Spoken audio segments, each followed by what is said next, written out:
先生们，本次航班已经降落在江东机场，请您拿好行李，准备下机，谢谢。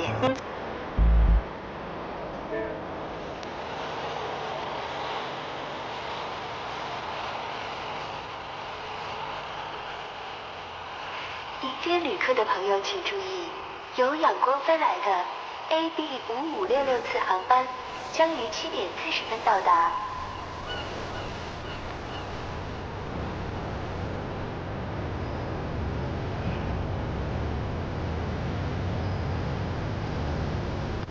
公主，您从国外回来，要不要调整一下？没问题，准时开庭。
江东市中级人民法院依法公开开庭审理江东市人民检察院指控被告人刘明刚犯抢劫罪一案。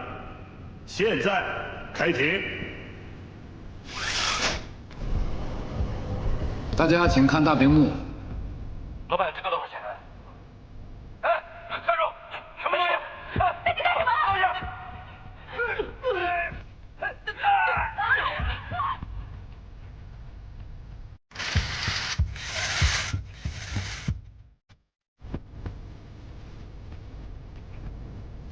被告人刘明刚，公诉人播放的视频，你有意见吗？没有。辩护人有意见吗？没有。请公诉人继续出示证据。这是被告人刘明刚的行凶凶器，刀刃上提取的血迹，经鉴定是被害人所留。被告人，刚才的这件物证，你有意见吗？没有。辩护人呢？没有。审判长，公诉人申请本案的目击证人，药店管理员高丽娜出庭作证。传证人高丽娜到庭。证人坐。公诉人，你可以发问了。高女士，请问今年4月23日上午9点钟，您在哪里？我在药店上班。那个男的趁我不注意，拿一盒很贵的虫草偷偷装起来，想偷出去。站住！那什么东西？老板上前制止。什么东西？你在干什么？结果他就拿出刀捅了老板。我赶过去，老板已经倒在地上了。谢谢，我的问题问完了。被告人，你有问题要问证人吗？没有。辩护人呢？没有。别动！有人告诉你还没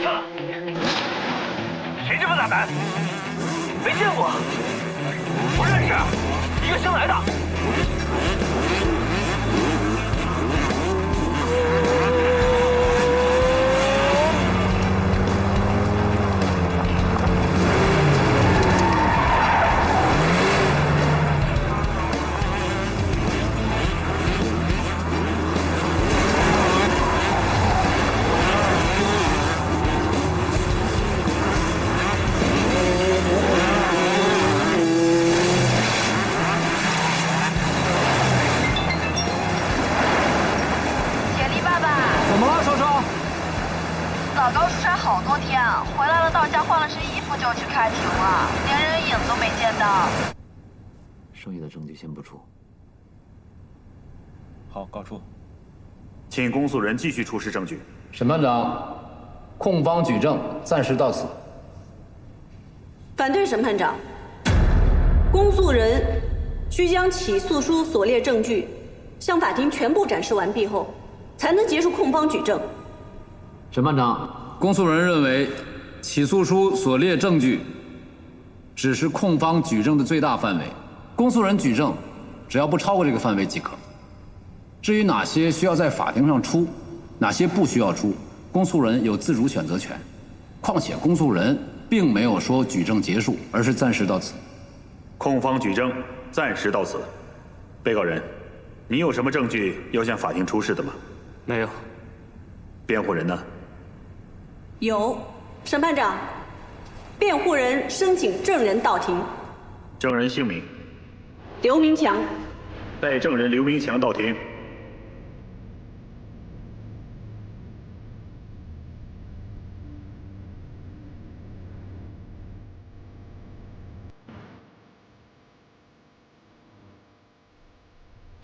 你是哥哥还是弟弟？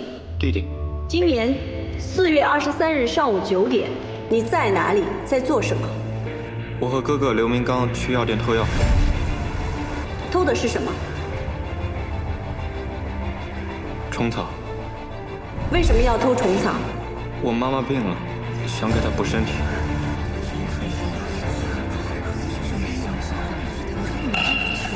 大家肃静。药店老板的刀伤和你们兄弟2人有关吗？有关。既然有关，为什么你的哥哥在被告席上，而你不在？因为我哥说是他持刀杀的老板，刀子是他的，我并不知道他带着刀，跟抓人没有关系。所以你只是盗窃未遂，又因为和虫草的价值不算巨大，所以检察院对你作出不起诉处理，是吗？是的。那你的哥哥说的是事实吗？不是。大家肃静。那事实是，摔倒的人是我哥刘明刚，赵老板的人是我刘明强，刀子是我的，我哥哥没有扎人。审判长，我弟弟糊涂，摔倒的是他，扎人的是我，我弟弟没有扎人，你们不要听他胡说啊！请被告人尊重法庭秩序，不要随意发言。请问公诉人有什么要提问的吗？证人刘明强，你知不知道你现在在法庭上的身份？知道。证人。证人如果违背事实作证，将会承担法律责任。如果人是你扎的，你将承担抢劫致人死亡的刑事责任，最高可判处死刑。如果人不是你扎的，要承担伪证罪的刑事责任，最高可判处7年有期徒刑。这个你知道吗？反对。审判长，公诉人在威胁我方证人。辩护人，公诉人只是告知证人的法律后果，不是威胁。审判长，目前兄弟2人均称自己是被告，而杀人与对方无关。在这样的情况之下，公诉人根本就没有充足的证据来证明到底谁是行凶人。根据疑罪从无的原则，既不能判定刘明强犯抢劫罪，也不能判定其犯伪证罪。当然，刘明强的哥哥刘明刚的犯罪事实也不能确定。大家肃静。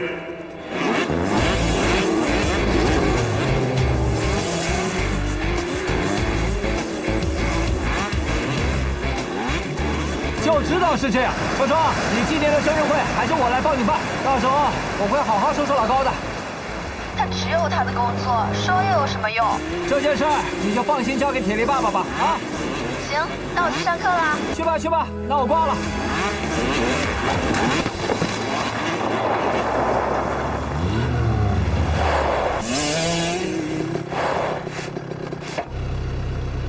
没事吧？你怎么开进去了？啊！对不起，对不起啊，对不起，对不起。还是个女的，我就知道赛车场上有女的一定不吉利。哥们儿，咱说话注意点行吗？你少跟我扯，现在受损失的是我，说怎么赔吧？我看你这力手力脚的也没什么事儿啊。我是没事儿，我车怎么办？啊，兄弟，咱想碰瓷儿呢就直说，而且既然上了赛道，就应该有承担风险的准备，爷们点行吗？少跟我扯！今天不赔我车，你不要想走出去。凭什么呀？干什么就不要想走，别挡道啊！他把我车碰了，赔车，不赔就不要想走。哎，兄弟，这出来玩磕磕碰碰难免的吧？这人有事儿去医院，车有事儿咱们有保险，是不是？行了行了，都散了吧，散了吧啊！哎，你不能走！哎，松开，没完了！你赔我车呢！我说兄弟几个，你们好意思啊？你们几个大老爷们儿在这里欺负一个女孩，这关你什么事儿？这车是你的车，你在这装好人。你再碰一下试试，怎么样？不是，有什么咱们不能心平气和在这聊吗？赔车，赔车是不是？赔车。聂亮，我赔你，可以了吧？赔呀！哎，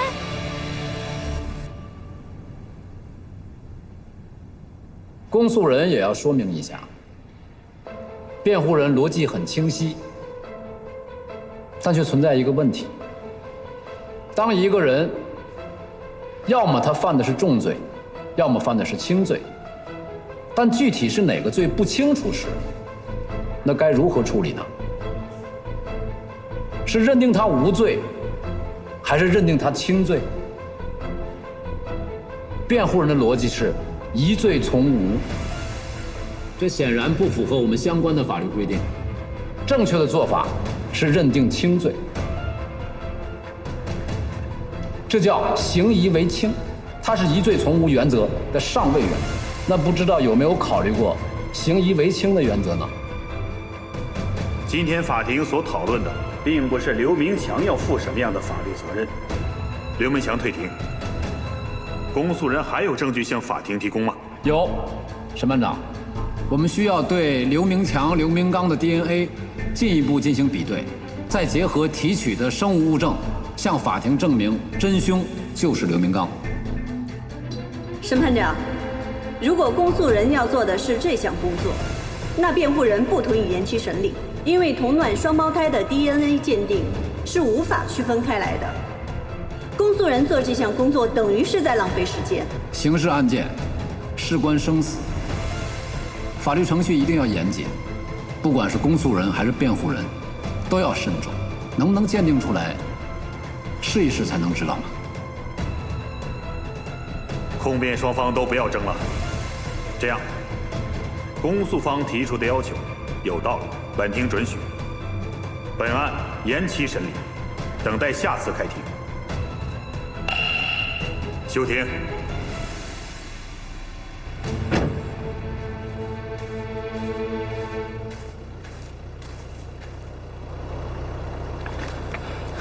再添你2万，够不够？可以走了吧？走。行了，妹妹，没事了，走吧。哎，那个谢谢啊，不好意思啊，给你添麻烦了。那个我怎么把车还你？哎，别走啊你！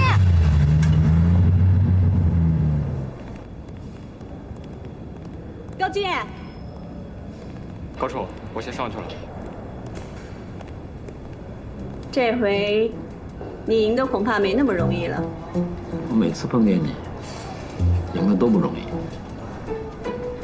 不过我要提醒你啊，刘明强的翻供最好不是你做工作的结果。啊，我在你心目中职业操守就这么差呀？真的是他来找我的。临上庭之前，我反复跟他。律师和辩方证人的沟通不要告诉我，我只是提醒你。谢谢师哥的提醒。我爸下月生日，你来吗？叶老师过生日，哪次我忘过呀？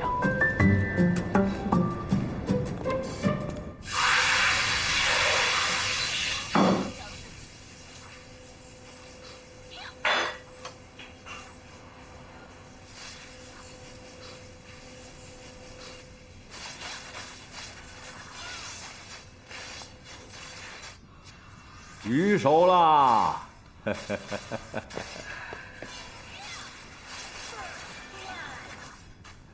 哎，清蒸鲈鱼。哎，永不放弃。你们都去吃饭吧，去吧。啊，王家把那个递给我。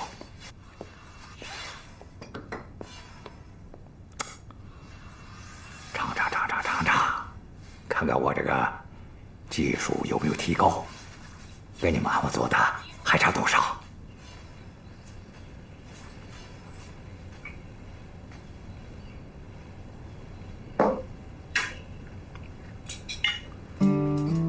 啊，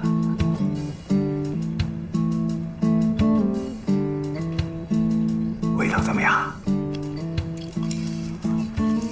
破鱼塘，割鱼鳃，拍断鱼骨，浇上豉油，上笼屉。这端上来的鱼啊，是粒而不散，色香俱佳，深得精髓。比得上武清厨师。你说说这味道怎么样？可惜就可惜在这儿啊，这武清厨师的味道，怎么能跟我妈妈的比呢？菜是这个菜，但味儿已经不是这个味儿喽。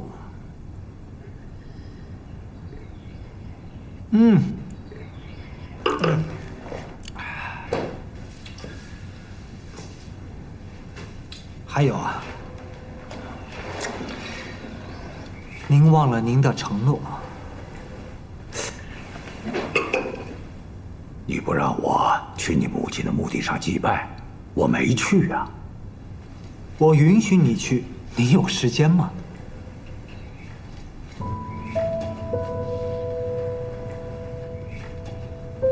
马月月杀人的事情已经让您忙得不可开交了吧？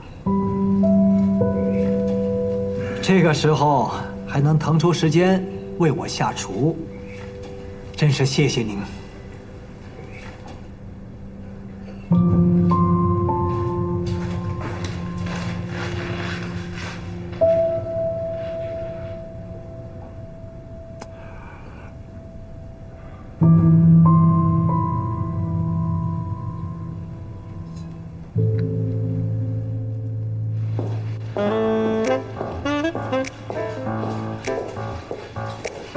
邓总早。早。邓总早。早。邓总，有位阿姨说想见你，等了您很久。您是邓律师吧？您是？邓律师，您一定要救救我的孩子。他们说你打官司从来没有输过，你一定要救救我的孩子。您先别激动好吗？他们说打官司需要很多钱，我现在已经把老家的房子抵押了，我这有10万块。邓律师，你只要能让我的孩子不要坐牢，帮我打赢官司，我全都给你。这位大姐是这样子的，我们这儿的代理费不低于20万，您要不要考虑一下法律援助？或许不需要花这么多钱呢。帮我送一下大姐。好，阿姨您。邓律师，哎，您起来，您先起来，你帮帮我吧！您先起来说话。你不让我做什么我都愿意，只要让我孩子不要坐牢。起来，他是冤枉的。坐，来这儿坐，好好说啊。邓律师，这么说你答应我了吧？我还不知道是一个什么样的案子呢。是这样的，要不您看这样，您留个联系方式，回头我们找个时间，好好聊。我这边手上还有其他的案子，占用了别人的时间，对别的客户也不公平，对吧？好，您留下联系方式。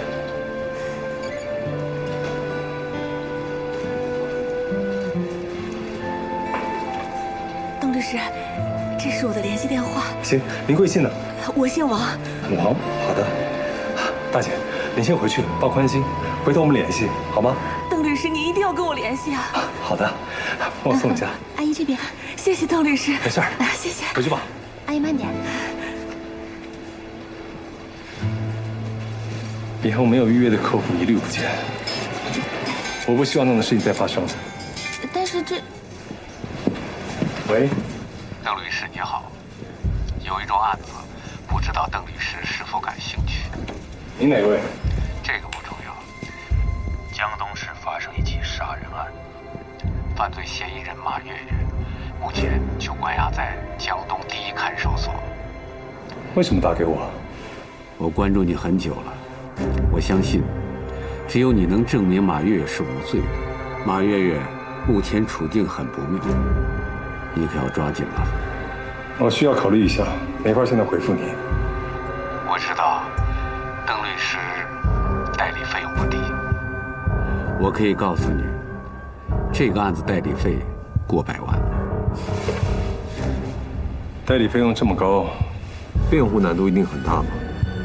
你只要告诉我，到底是接还是不接。您先把委托书传给我吧。邓律师果然是快人快语。希望我没有看错人。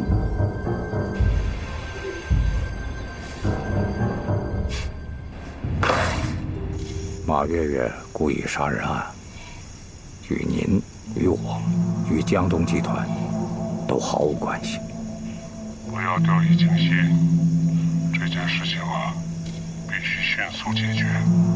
您放心吧。马月月对我们的事情到底知道多少？毫不知情。那就好。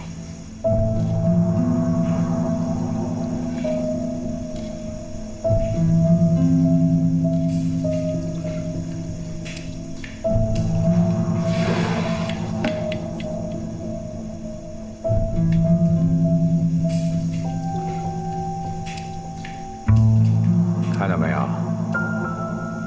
向我施压了。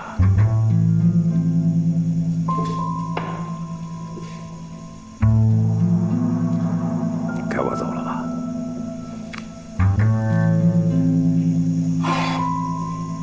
律师找了吗？找好了。最好的？最好的。代理过不少案件，胜诉率非常高。务必办好，可以不择手段。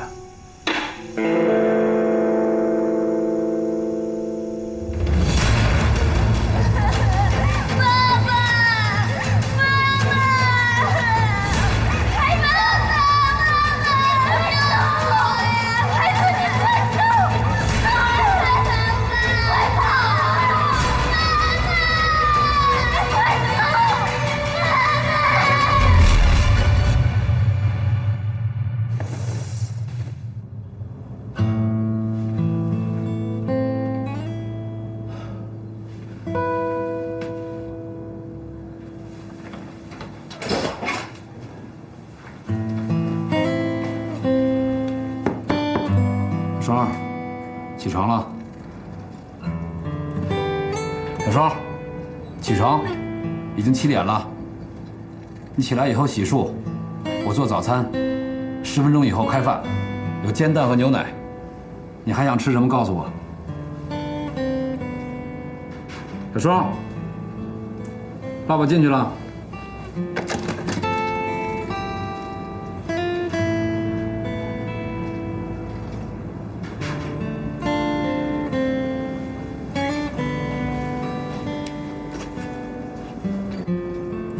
老高，我去上学了，饭吃过了。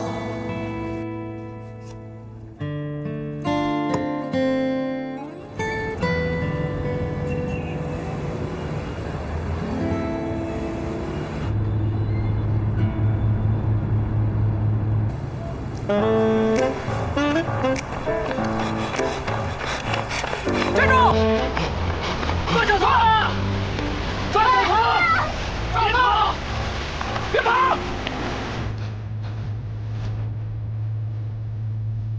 抓住他！快攥上他！别跑！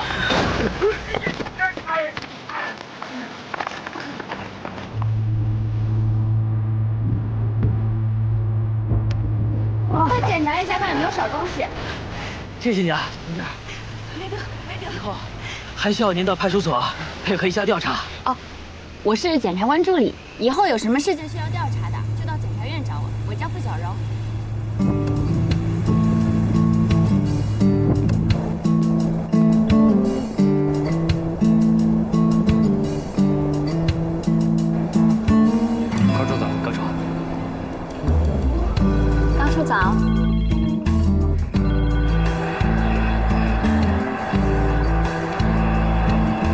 走。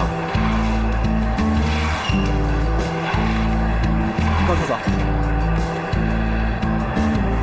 高处，这是陈检察官留下的案件卷宗。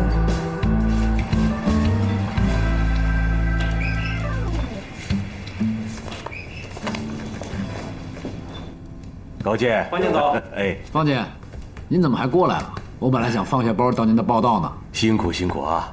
这次国外抓捕，你的指认配合工作做得不错，领导们很高兴。哎，你可给中国的检察官争了光啊！没有，又立了一功。立什么功啊？您请坐。这次出去也耽误了很多工作。这个问题是该解决了，不能一个人包揽天下吧？我给你配了一个检察官助理。检察官助理，政法大学毕业的高材生，人家呀点名要跟你学习，上周就来报道了，你不在，我让他今天就来找你，好好带带人家。您给我配备了个女的。你怎么知道是个女的？我想我们应该见过了。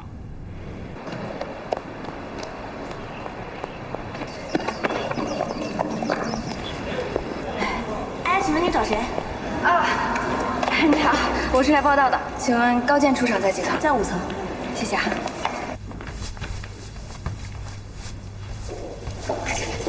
你好，请问高处在哪个办公室啊？在那儿呢。谢谢。哎，等会儿，你找高处啊？高处他正在开会呢。你是？我是他新来的检察官助理呀。那你先坐那儿等会儿，啊？好，谢谢。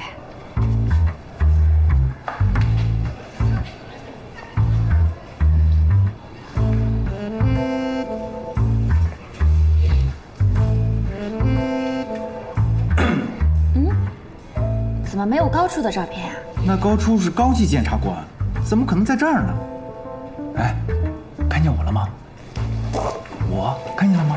张小波也是检察官，你记住了啊。你是高处粉丝？是啊，我知道他很多传说的。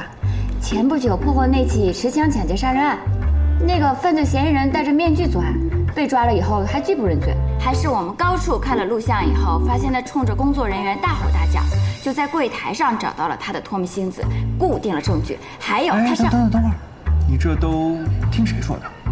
我们学校都这么说呀。他在我们学校可是风云人物。这是传说。传说？那实际上？实际他，他有外号，叫鬼见愁。鬼见愁？待会儿你就知道了。哎，他完了，来。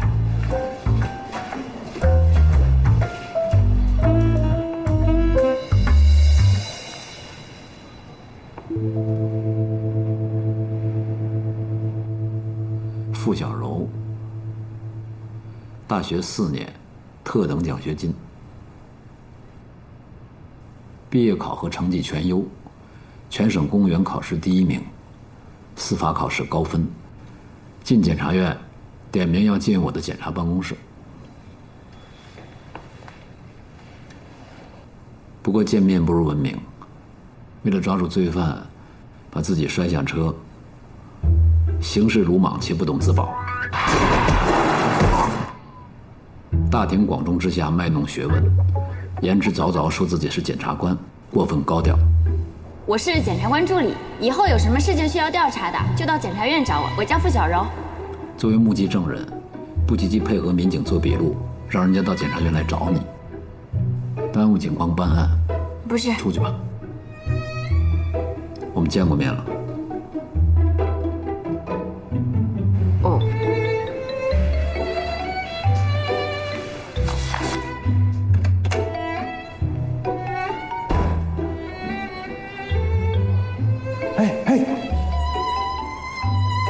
哎，小同志，这么快见完了？连句话都不让我说。你可不是第一个在高处这儿碰壁的。来，喝点天然水，别生气啊！我跟你说啊，人无完人嘛。我们高处以前做检察官助理的时候，也遇到过疏忽，这种疏忽就造成了他这样的性格，所以才变成鬼见愁的。哎，你干嘛呀？我问你呢嘛，是不是因为这件事变成鬼见愁的呀？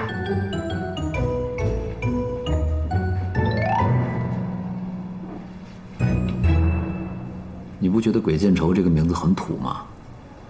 我让你出来是干嘛的？反思自己的行为。反思不在工作时间。张小波，到。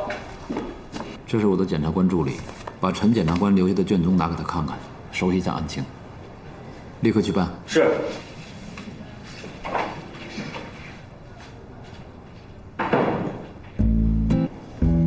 过关了。以后咱俩就是同事了。哎，我跟你说啊，鬼见愁不是我说的。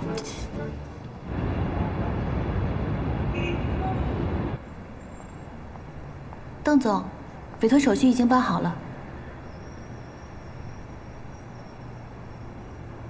这个案子介入的时间晚了，现在要争分夺秒，尽可能掌握所有的情况。这个案子我们一定要接吗？这个案子值得做。我看过卷宗，马月月的确承认自己撞被害人致死。但是被害人是不是因为车祸致死？警方虽然有初步的意见，但是依然存在疑点。可我总觉得这个案子胜算的可能性不大。找上有难度的案子，才能够让自己快速成长。我有预感，这个案子会让我们一举成名。你准备一下，马上跟我去看守所。这是犯罪嫌疑人马月月，被害人也就是死者杨天。案发时间是2016年4月12日晚11点30分。同年4月13日，马月月主动投案自首，由江东市公安局执行拘留，因案情复杂，延长刑事拘留期。4月20日，经江东市人民检察院以涉嫌故意杀人罪批捕，本案由江东市公安局侦查终结，于目前移送本院审查起诉。犯罪动机是什么？经公安依法查明，犯罪嫌疑人马月月和被害人杨天属一家公司的高管。马月月长期与杨天关系不和，逐渐导致怀恨在心。犯罪过程：2016年4月12日，犯罪嫌疑人马月月约被害人杨天在江东市铁东区新奥新停车场会面。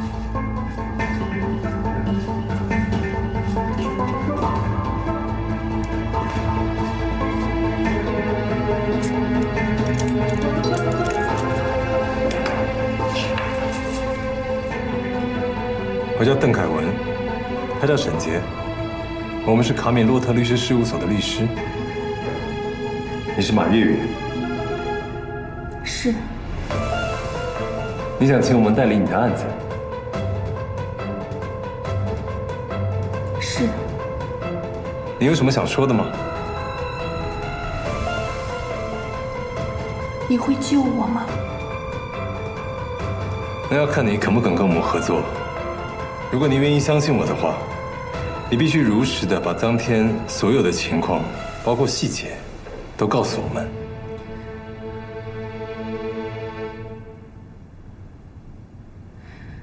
那天我约杨天在停车场见面，我们这是最后一次。最后一次，我同意了吗？是你答应过我的。证据在我的手里，我什么时候叫你过来，你就得什么时候到。杨天，你也太过分了，我还有家庭。跑到这儿来跟我谈家庭，你跟别人在一起的时候总不谈家庭。不是。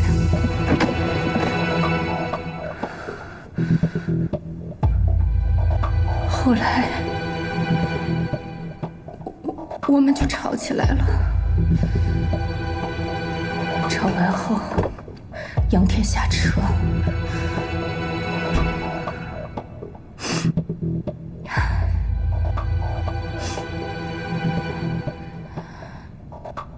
他在车外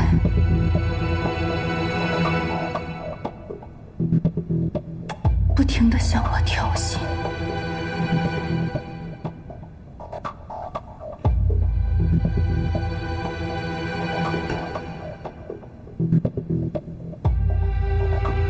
看着他。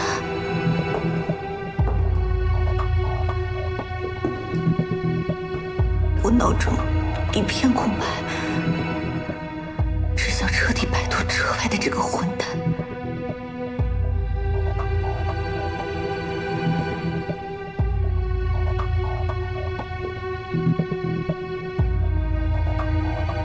厌恶、耻辱、愤怒，我控制不住自己的身体。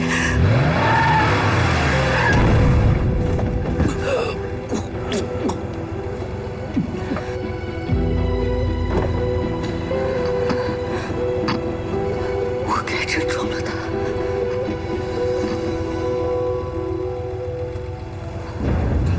我很害怕，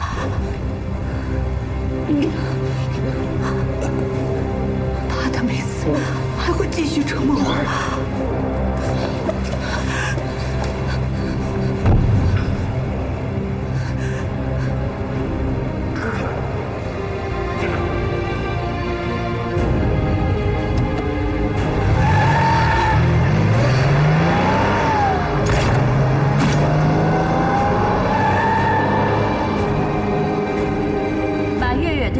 进行2次碾压，并随之逃离现场。停车场看护人员孔令新巡查时发现了受伤的杨天，拨打了120电话。之后，杨天被送到江东市医院救治。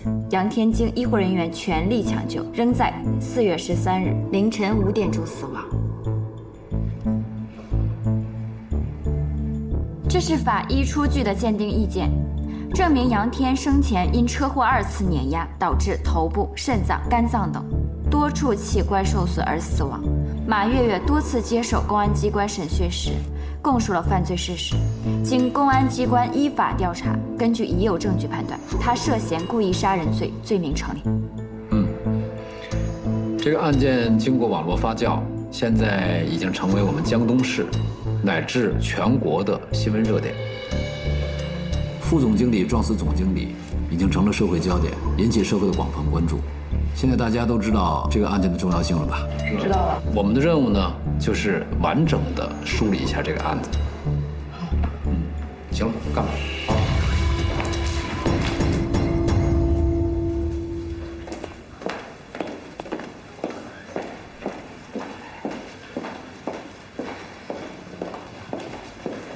顾先生，请坐。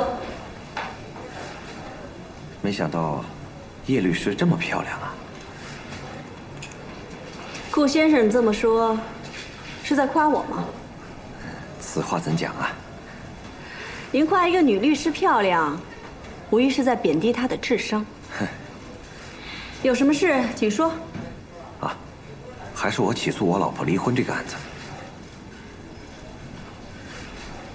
我想我已经说过了，我不给打女人的男人做离婚代理。我是相信你的能力，才一定找你的。我知道，只有你能够解决这个问题。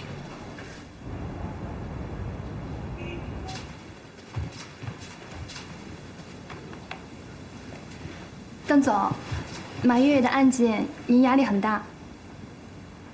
时间有点晚了，案子已经起诉了，只能靠法庭上的努力。我跟罗主任协调一下，抽调几个人过来。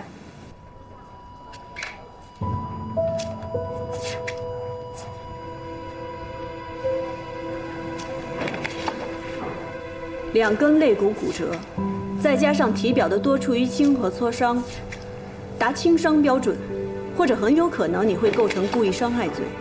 不会吧？很轻，我就是用拳头小小的教训了他一下，轻伤，没错。顾先生，就算是轻伤，那也触犯了刑法。但如果他执意要司法机关依法惩处，他敢？他敢。您的妻子刚刚离开律所，我现在是他的代理人，我已经建议他去公安机关报案了。你，我有一个合适的人选。什么人？我的一个师妹，一直从事刑辩工作，经验很丰富，在大学时代就是货真价实的法学学霸一枚。在职场上碾压众生毫不客气。你怎么这么做？你立即拒绝我老婆，做我的代理人。对不起，顾先生，我们律师一旦成为代理人，如果没有正当的理由，是无法拒绝当事人的委托的。况且，我也不能够同时接受利益冲突双方当事人的委托。抱歉。我老婆给你多少钱？我出双倍。你老婆给的代理费和您给出的一样多，但现在我决定只收一半。为什么？我有一句格言，而且他有句名言：胜利即是正义。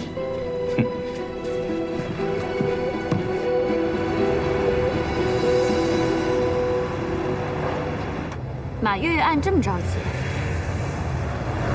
这高处让我去案发现场干什么呀？了解公安的办案流程、侦查方式，对我们检察工作是有帮助的。哎，我觉得啊，高处是在考察你的逻辑思维能力。这案子还没破吧？应该还在侦破的过程中。有时候咱们检察院也会提前介入，第一时间介入到侦查活动，专门针对命案的。高检院不是提出了补诉议题提前介入的改革吗？咱们院啊是试点单位，所以咱们检察院的公诉处可以从案发刚刚开始就介入，然后呢，批捕、起诉、出庭监督，一竿子查到底。私下做了不少功课呀。哎，前面快到了。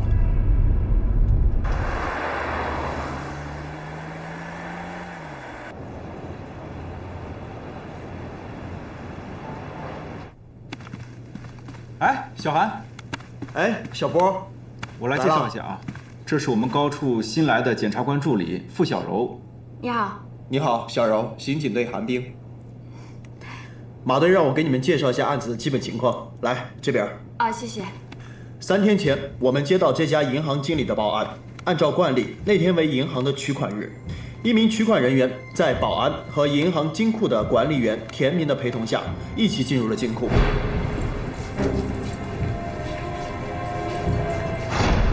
2人用密码和指纹打开了金库的最后一道门。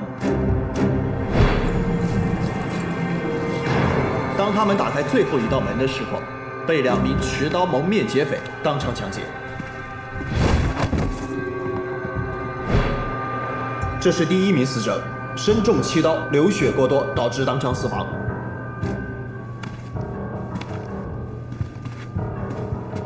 这是第2名死者，身中5刀后，被凶手用扯断连接摄像头的电线，当场勒死。这边，这是第3名受害者，是银行金库管理员田明，身中3刀，流血过多，当场昏迷，现在正在医院抢救。根据核实，银行的200万现金和300块500克的金锭，现在下落不明。这些就是这个案子的基本情况。还有没有留下什么其他痕迹？当时我们从掉在地上的摄像头中找到了一段残留的影像，我们已经移交由技术部门鉴定。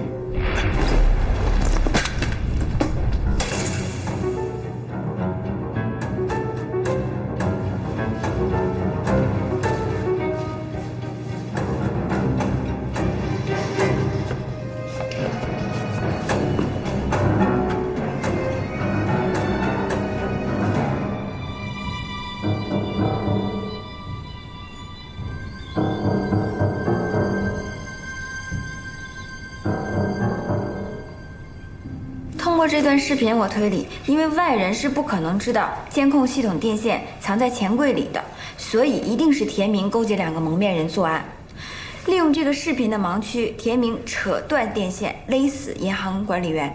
在这个时候，外面的保安听到了声音要跑进来，结果被后面的2个蒙面人连刺数刀致死。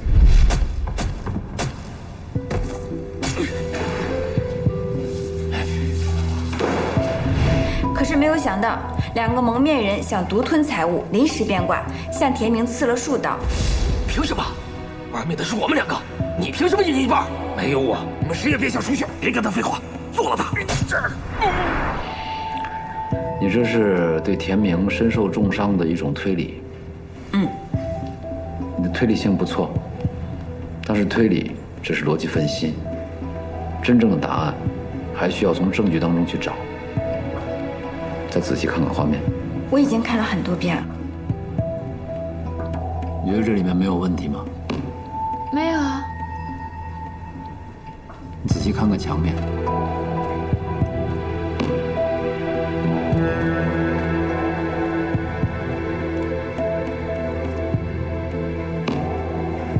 你不是去过现场吗？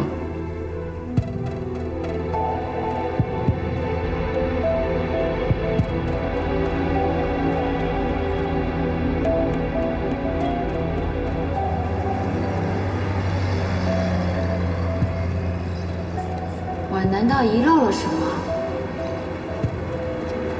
不可能啊！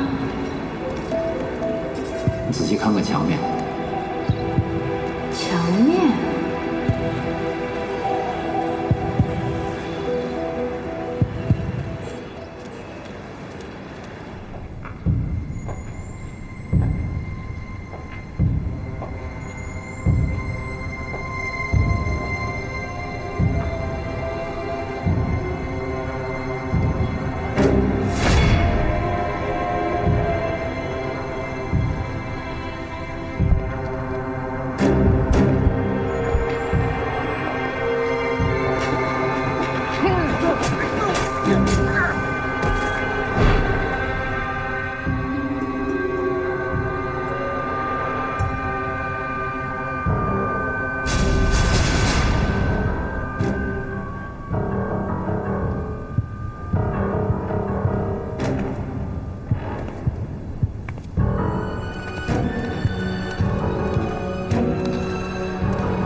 拿了钱赶快走啊！说好了，你们2个一半，剩下一半是我的。凭什么？玩命的是我们2个，你凭什么一半？想反悔是不是？没有我，你们进得来吗？没有我，你们谁也别想出去！别跟他废话，做了他！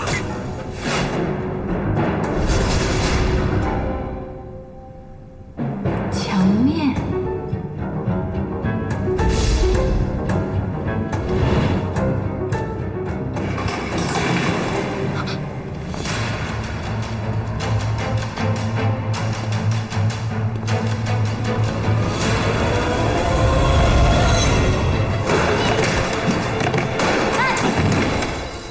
什么情况？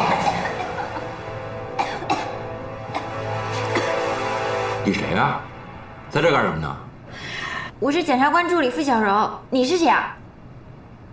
这是我们刑警队马队，马立行。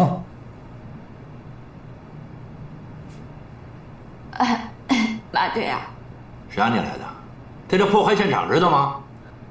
马上给高建打电话。什么事儿？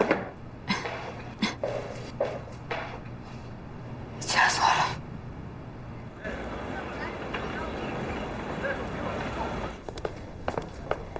你知道顾先生每年给我们所带来多少收益吗？啊，你这样对待他，又伤感情，也减少你的收入和我的收入啊。第一，我和他之间根本没有感情，谈不上伤害。第二，一个律师的眼中不能只有钱。你给我站住！好，你不爱钱，你高尚，你可以分文不取的为委托人辩护，可是我们律所耗不起啊。你现在又把大客户得罪了，你这有违律师合伙人的素养啊！我宣布拒付此前所有你代理案件应得的律师费。既然是应得的，为什么要拒付？我不跟你玩文字游戏。叶子琪，我告诉你，你在我的律所就得遵守我的规矩。你去跟顾太太说，我们已经代理她丈夫的案件，你不能再代理她的案件了，否则开除你。我现在正式通知你，从今天开始，我离开你的律所。叶子欣，你公然违反合伙协议，我要告你。太迟了，我已经起诉了。从我加入律所到现在，所有的律师代理费全部都没有兑现。做好心理准备，赔一大笔钱吧。我一直忘了告诉你，其实你不适合打领带，知道为什么吗？脖子太短，最适合你的是一根上吊的绳子。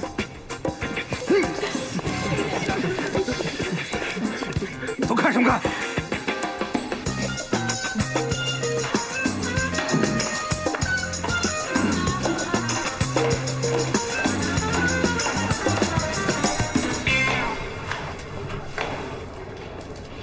凯文，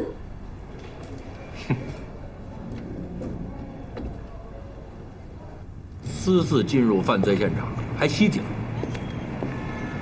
哎，高处怎么了？亲自登门赔罪，那得点好的。是啊，看你精神状态挺好的，不像受伤。我这是内伤，挨一大包。这你的人下手也太狠了。来，那个酱牛肉，几点羹？来个清蒸鱼，再要份鸭肉。你去。哎，你干嘛去呢？还不都赖你？这案子换什么公诉人呢？我心里没底了。昨天晚上复查，看看有什么破绽。目无尊长，大尾包。我学生，干嘛还要尊重你呀？这不请你吃饭了吗？护犊子！谁让你去现场的？案发现场不能破坏，这规矩你不懂吗？没事儿，证据都固定完了。拿几瓶水去。好嘞。说说，发现什么了？田明是意外受伤，可是，在金库的墙面上发现了血迹，但在监控上却没有发现血迹。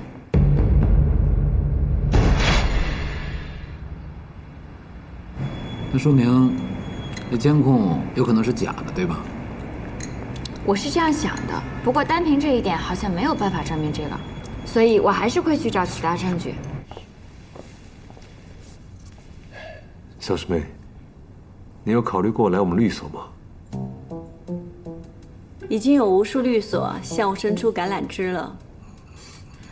介绍一下贵律所的情况吧。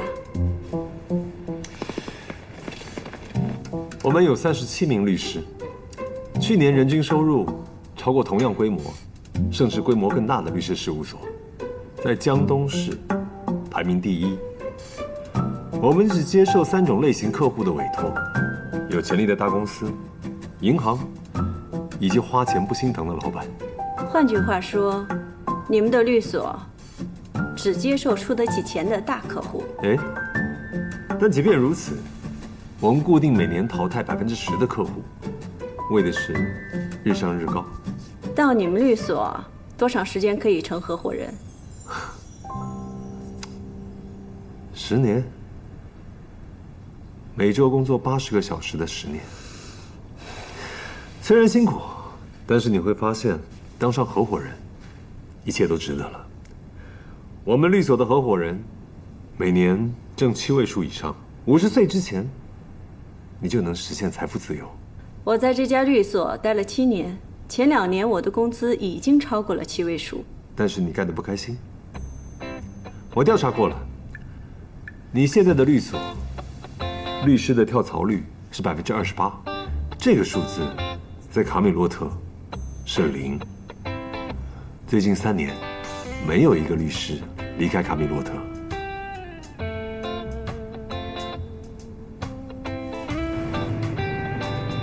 那我再给你提供一个信息啊，每一块金子重500克，箱子里面有300块，加上箱子的重量，最少有300多斤吧，但是还是把那箱子抬出去了，这说明什么？要么箱子是空的，要么监控是假的。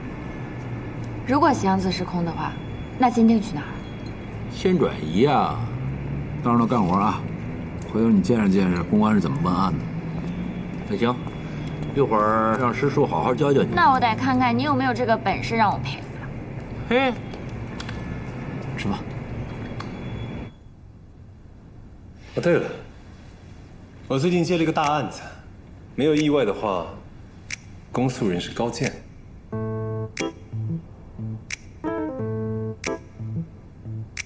什么案子啊？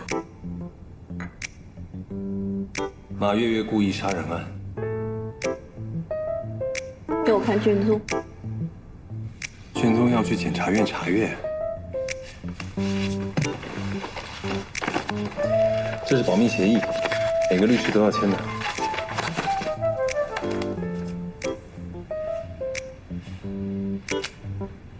你怎么这么有自信，能说服我？我开出的条件，哪个你们满意的？哪个我都不满意。那太好了，表示我还有努力的空间。难产。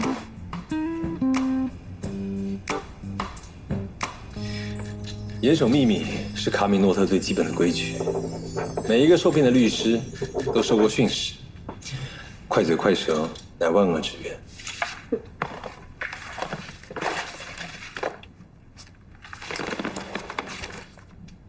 哎，我拿错了，你刚才签的是聘书啊？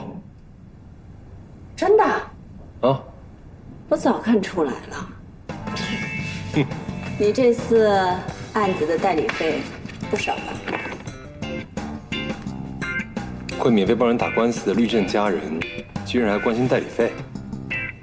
你这个现实主义者，若是不能一战成名，起码要捞个盘满钵满，否则的话，你是不会接这个案子的。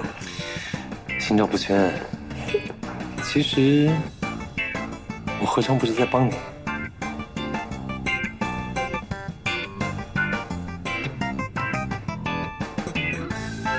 你别以为你很了解我，你不是有自己的训示吗？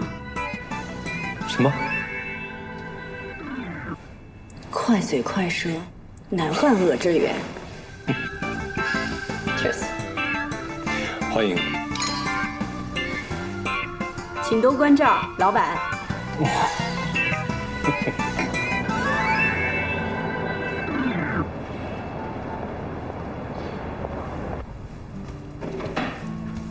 小柔，这是送给你的礼物。我也出钱了。欢迎新同事啊！谢谢啊。按照惯例，我们大家要给新来的同事开个欢迎会。你说咱们去吃西餐还是川菜？哎呀，别吃饭了，天天吃饭，我还减肥呢。咱们去逛街吧。不是，小柔，跟你有什么关系？人家小柔是新来的。对啊。小柔，你说西餐还是川菜？吃西餐，吃西餐，吃西餐。好，小柔说西餐，那就西餐。走，下班。哎，你们干嘛呢？不下班了吗？怎么还不走啊？高冲，小柔不是新来的同事吗？我们想开个欢迎会，让我们增进感情。增进感情？对呀。在工作中也可以增进感情啊！正好我加班，你们跟我一块儿，把卷宗再看一遍，重要证据再检查一次。哎呀，怎么到我这改规矩啦？肯定是刘明刚的那个案件出现了问题。好了，加班。加班吧。精确的 DNA 检测报告周3可以拿到，我安排专人周3去您那儿，只要报告一出来，就交给他就行了。好的。周3您能否到庭说明检验的依据？我要到周3中午才能到江东啊。中午才能到江东啊？不知道能不能赶上。啊，那没关系，这样，到时候我派人去高铁站接你。胡小柔，交给你个任务，周3一早去趟王教授那儿，就在那儿等着精确的 DNA 报告出来以后，马上送至法庭。中午去高铁站把王教授接到法庭，那个时间我应该已经在法庭上了。又让我跑腿儿。这不是一般的跑腿儿，是重要的证据。周32点之前，王教授必须到达法庭，能完成吗？能。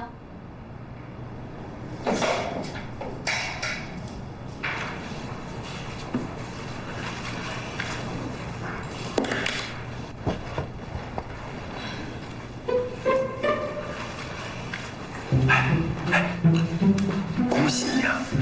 你已经经过层层考验了，可能已经被鬼界主信任了。可能被信任是什么意思？就是说你已经通过了他的最初测试，接下来的道路会很曲折。好耶，加油吧！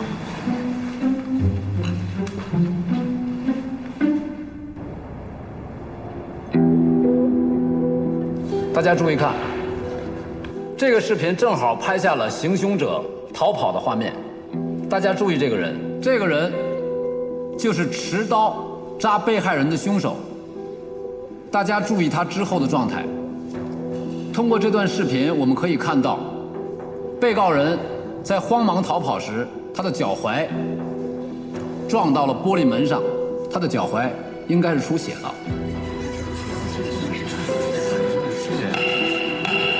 肃静。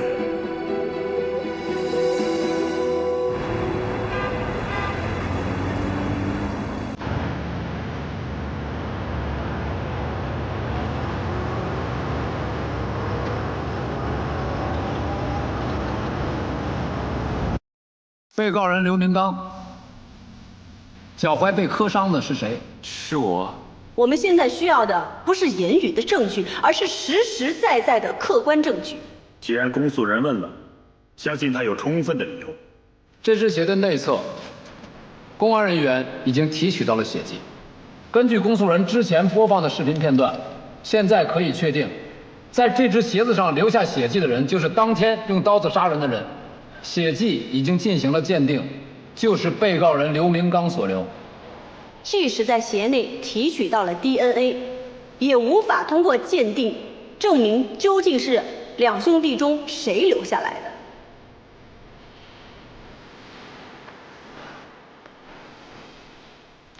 公诉人要补充什么证据吗？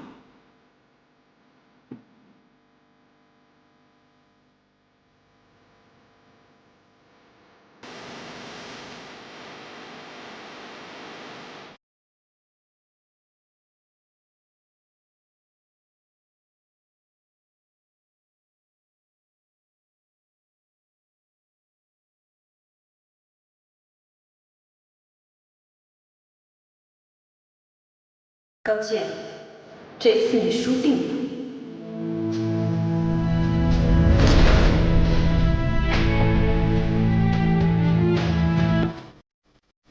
审判长，公诉人申请出示新的证据。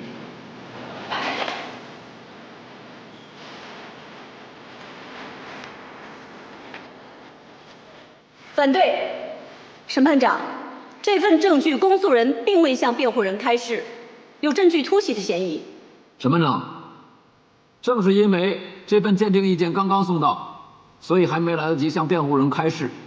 鉴于这份证据对本案的重要性，公诉人申请休庭30分钟，正好也给辩护人质证准备时间。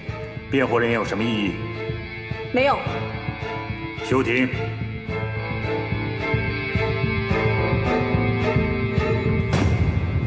审判长，鉴于公诉人给出的这份鉴定意见非常专业，辩护人认为有必要请鉴定人出庭向我们解释一下这份鉴定意见的依据。公诉人对辩护人的请求，你有意见吗？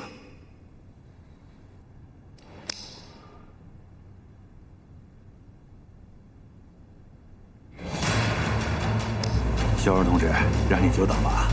你的脚怎么了？没事，老李，麻烦开快点。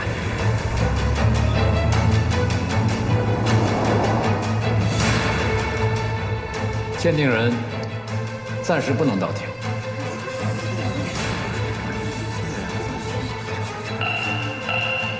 大家肃静。审判长，辩护人认为，在鉴定人无法出庭解释的情况下，这份证据不应被采信，同时也请合议庭对该证据不予采信。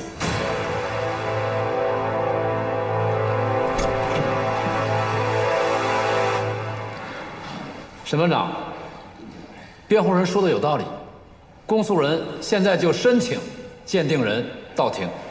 传鉴定人到庭。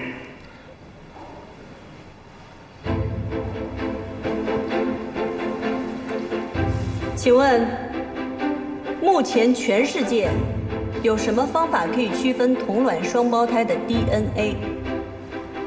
没有什么方法可以区别，但是它并不等同于同卵双胞胎就不能够被区别。不好意思，我不太清楚你的意思，能不能给我们解释一下？我给你举个例子，你和你的妹妹买了2条完全相同的裙子，一人1条。在刚买来的时候，这2条裙子是一模一样的，你们也分不出来。但是过一段时间以后，你的那条裙子由于是水洗，有点缩水了，而你妹妹的那一条一直是干洗，它没有缩水。从此之后，这2条裙子即使看着很像，但是你们却可以轻松地把它辨认出来。我们从犯罪现场2个兄弟的 DNA 里面进行了更深刻的分析，发现刘明强的 DNA 基因片段中出现了突变，而刘明刚的却没有。这只鞋子上面的血迹提取物中检测到的 DNA 并没有突变，所以它无疑是刘明刚的。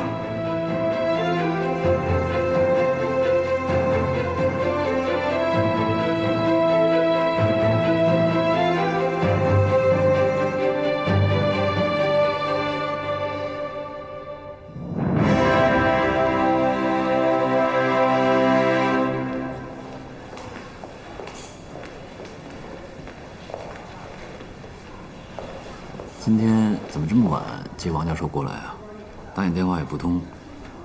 我之前不是跟你说了吗？王教授对这次庭审非常重要。我知道。可是。可是什么？没有可是。高检察官，你说说你这厉害的样子，人家姑娘她这受伤了，还带着伤去接我，这不也没耽误咱们开庭不是？所以啊，就别发脾气了。好，谢谢王教授。王超，你送一下王教授。好，王教授请。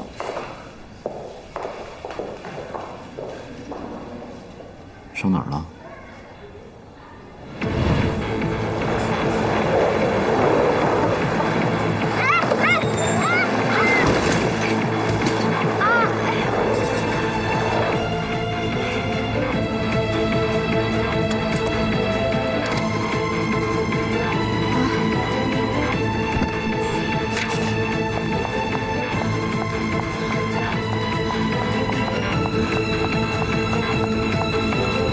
没事。张小波，你带付小柔马上到医院去，检查一下脚踝。哦，好。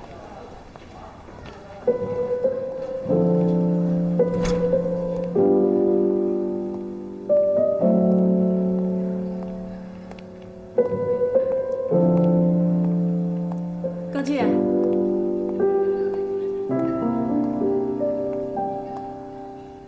我又输了。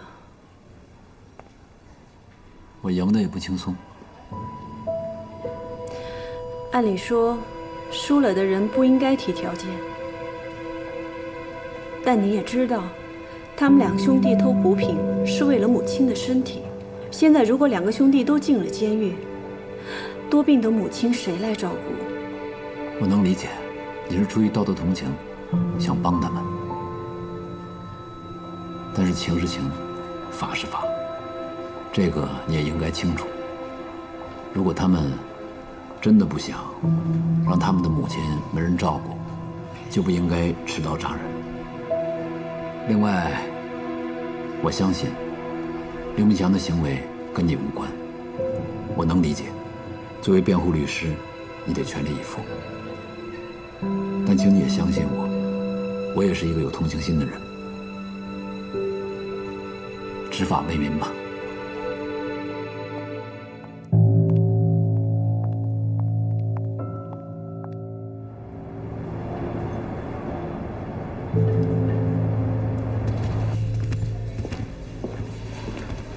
哟，高处来了！哎，鼓掌欢迎！哎，上来。张经有事儿。马月月的案子你介绍了啊？陈检察官辞职了，我来向你了解一下案子案发经过。全力配合。关键，银行金库案很快就结案了，对嫌疑人的审问让小柔跟着一起参与进来。没问题。真是太好了。来，坐吧。有什么要了解的？首先，当时案发的时候，你们是怎么锁定马月月的？根据死者杨天当天的活动情况为线索，查找谁有可能和死者有交集，尤其是最后接触过死者的人。下一步就是犯罪动机。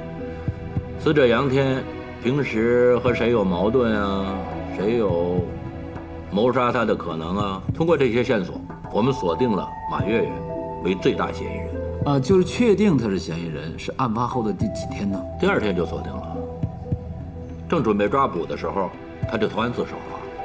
叶律师您好，我是来接你的，很辛苦。不用，这边。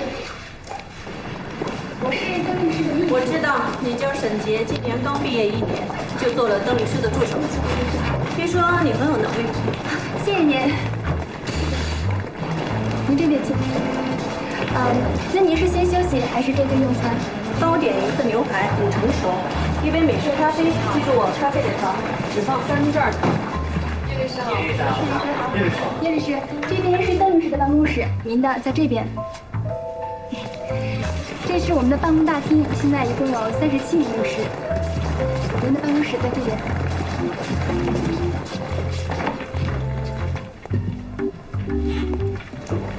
怎么样，还满意吗？我喜欢的书都已经摆上了，不错。把这个绿植换成水培的，在我的办公桌上，在那个地方再加一盆。我喜欢有生气的地方。好的。还有马月月的案子，全部的卷宗20分钟之内必须出现在我的办公桌上。哦，好，明白。记住是全部。好的。以后不要称呼您，称呼你。啊，记住了。好的，那你先休息。邓律师。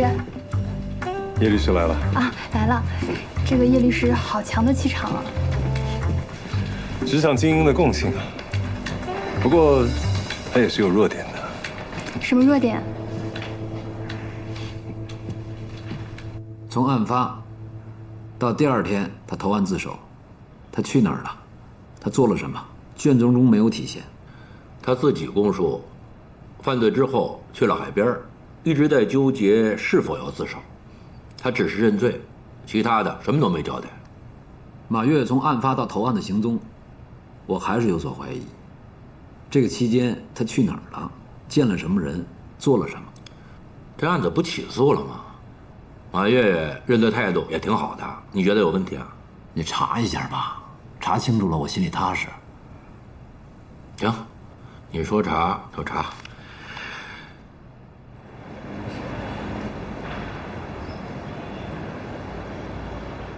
田明吃了那么大的亏，怎么可能不交代你们的事儿？那你可以去问他呀。我这儿给你一个坦白的机会，说吧，金靖是不是藏在你们伪造监控的地方？制造假的监控录像，也就是说，肯定有第2现场了。确切的说，是第1案发现场。哦。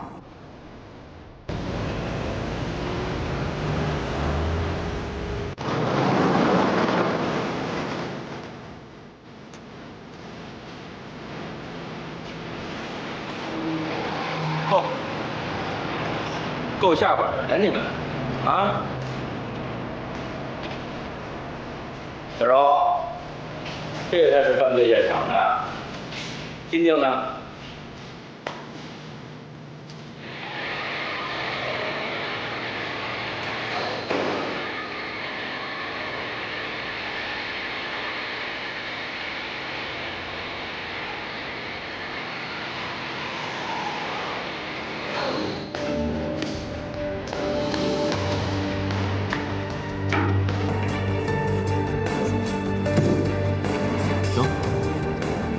可以结案了，去吧。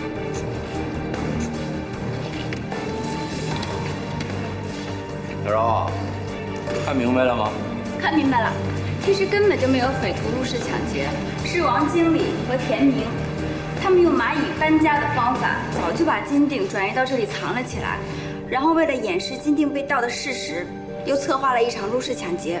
先是伪造了现场，又假装自己是歹徒，录制了搬走金锭的视频。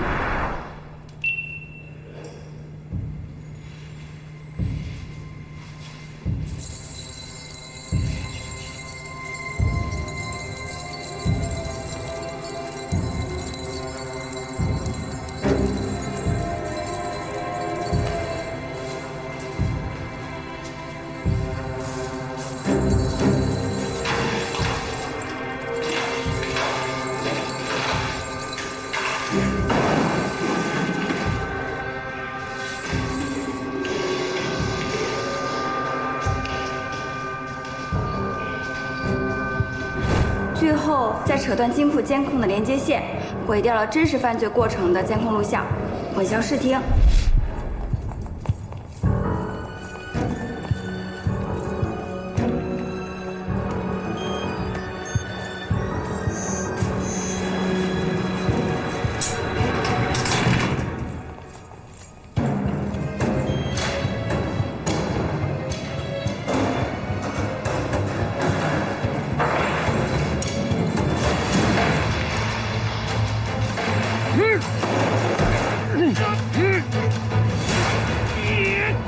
干什么？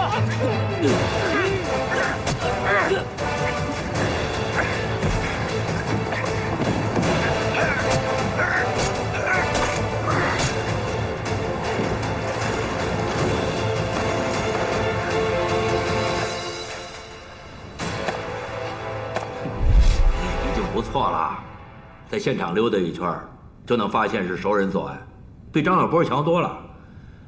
一个检察官初来乍到的，要都像高健那么聪明，侦查你们也一起干了得了，让我们公安干嘛呀？嘿，我给你上的第一课就是眼见事实，耳听事虚；第二课就是告诉你，眼见也未必是事实，懂了吗？嗯。王经理，你说，你跟田明是一条线上的蚂蚱，你为什么杀他呀？我觉得这种事儿，少一个人知道，便多一份安全。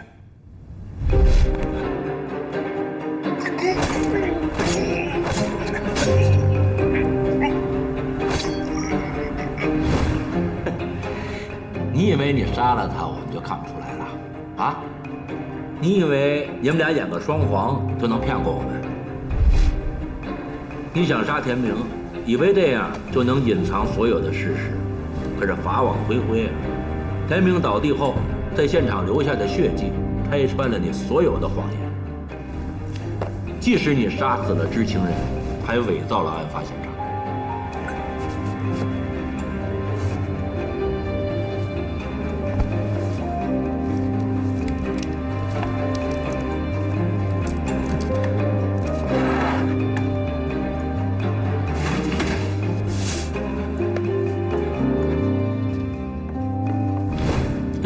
太天真了。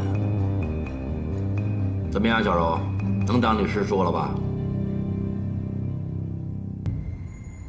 你以为你杀了他，我们就看不出来了？啊？你以为你们俩演个双簧就能骗过我们？你想杀田明，以为这样就能隐藏所有的事实，可是法网恢恢啊！田明倒地后，在现场留下的血迹，拆穿了你所有的谎言。即使你杀死了知情人，还伪造了案发现场。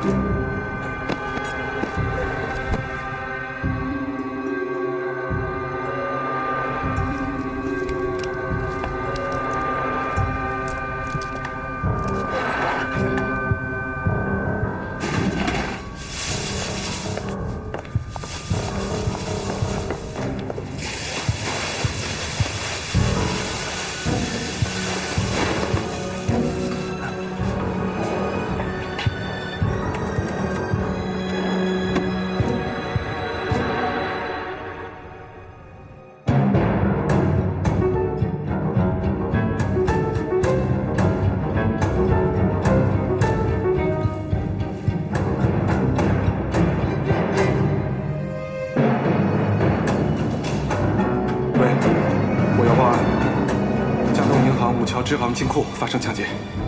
太天真了，晚了，没时间总结了，要走吧。怎么样，小柔，能当你师叔了吧？收队。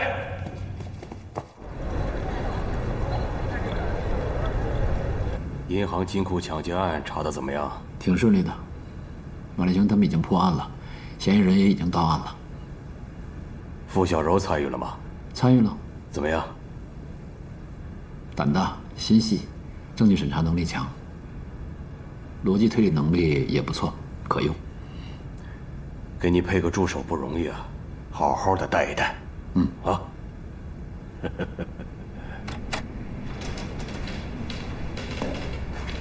傅小柔，把马队送来的文件整理一下，按照这个清单准备好开庭资料。好，明天给你。我今天必须要拿到这份资料。那我刷钱整理。您加班到几点啊？谁告诉我今天要加班啊？我今天有事儿，不加班。那我明天早上放您办公桌上。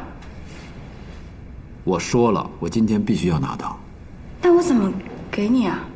你弄完了不会给我打电话吗？我的电话可以查到。什么事儿都让我一步步教你。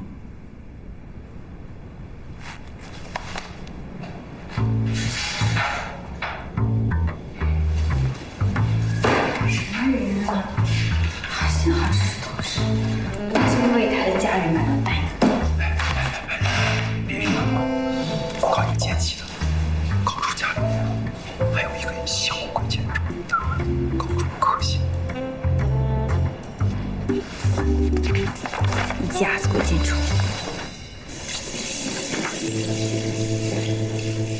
哟，老高，哪阵风把你给吹回来了？这么早啊？你下次上学再早的时候，提前告诉我，我给你做早餐。想吃什么，可以头天晚上跟我说。我想吃方便面。不能总吃方便面，垃圾食品。没办法，从小吃习惯了。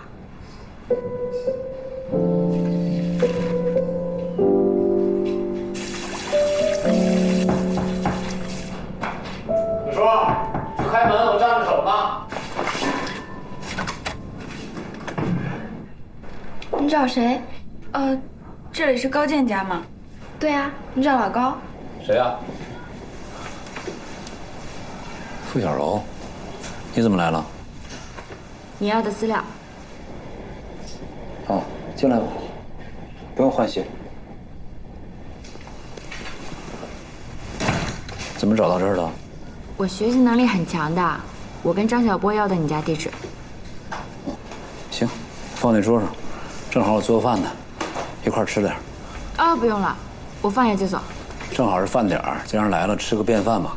小双，照顾客人，给阿姨倒杯水。知道了。聊聊天儿。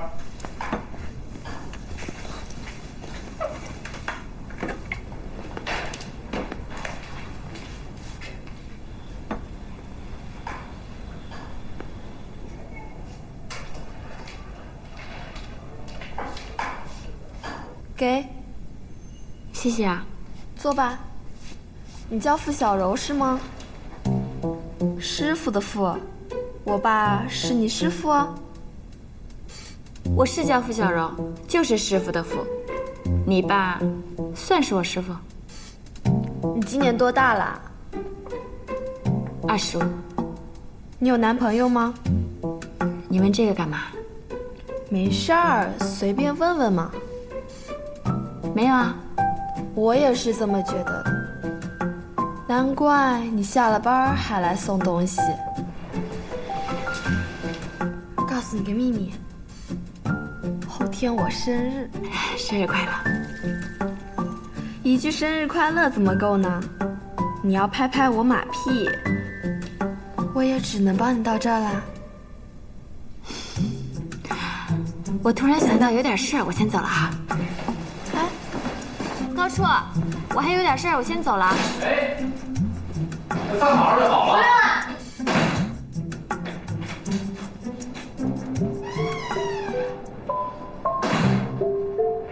生啊，跟他说什么了？没说什么呀，你不是让我跟他随便聊聊吗？晚上吃饭了啊？你真的没泡方便面呀？没有。从今天开始，家里所有的方便面都会消失。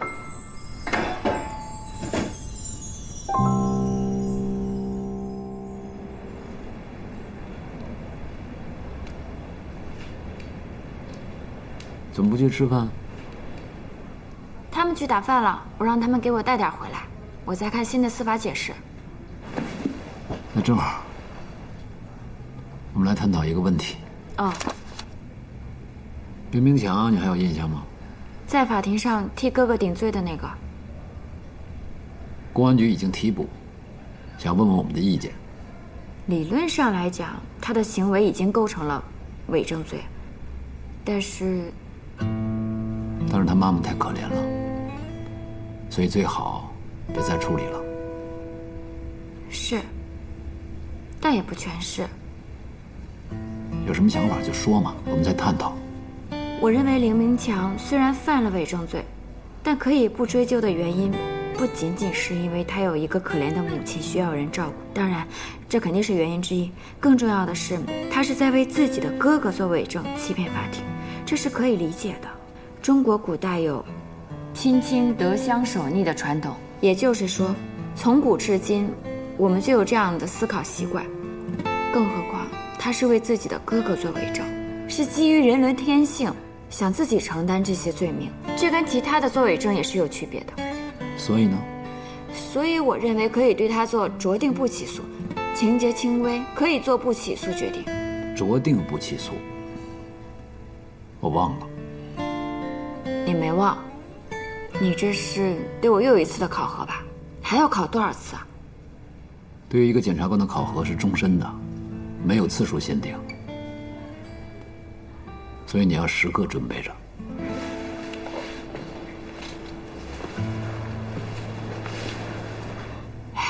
处处是陷阱，真是鬼见愁。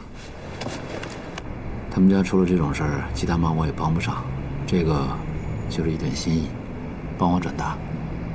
哎呀，我们社区呀会多方照顾的。这个刘明刚会判重罪吗？刘明刚是抢劫致人死亡，罪名成立，但是他认罪态度挺好的，我也建议法庭从轻量刑。啊，谢谢你啊，我们社区也会尽力照顾他们。好。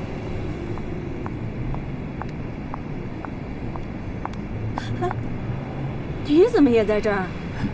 你怎么也来了？您好，那个我想给刘明刚家里捐点钱。哦，谢谢谢谢，不客气，谢谢叶律师。好。你呀，还是跟以前一样，外冷内热，就像你自己说的那句话：善良不要喧哗。我说过吗？你当然说过了，你说的每句话我都记得很清楚。你成为我爸学生的时候，你就是我的偶像。不会吧？我记得我们第一次见面的时候，好像并不是很融洽。你还记得？那是因为当时我爸天天夸你，夸得我特别不服气，所以呢，我就故意找了一个茬，找你去理论。结果到现在也没有赢了你。你太要强了。我知道，我知道我不是左倾，没有他那么诗情画意。抱歉啊。你说实话，你觉得我现在是一名好的律师吗？当然是啊，不是我说的，公认的。我成为现在这个样子，其实和你有很大的关系。我选择做一名律师，都是因为你。你肯定忘了，那时候有一天我放学回家，在家里啊，我记得你和我爸因为一个法律的问题在争辩。我还记得当时我爸气得浑身发抖，你呢？你就理直气壮地站在那里，神采飞扬地说：“理越变越轻，法越变越明，控辩越精彩，国徽就越闪亮。”那个时候年轻气盛，现在再也不敢那么气他老人家了。可是你不知道，那时候你说的那段话让我特别激动，也就是在那一刻，我下定决心要做一名刑辩律师。为什么不是检察官呢？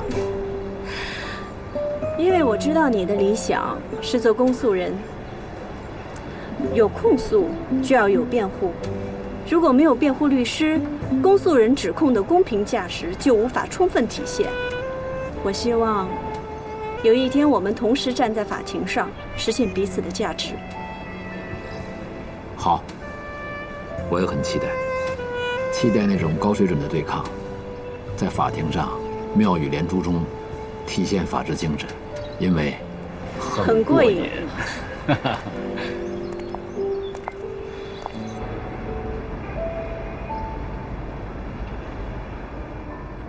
你可能还是要去一趟检察院，把剩下的卷宗补齐。故意的是吧？故意让我去是不是？哎，那首歌怎么唱来着？男人女人，有生之年狭路相逢不可避免。这次又是他负责这个案子，你可不能心软啊！你什么时候见过我心软过？知道我最喜欢的警察是谁吗？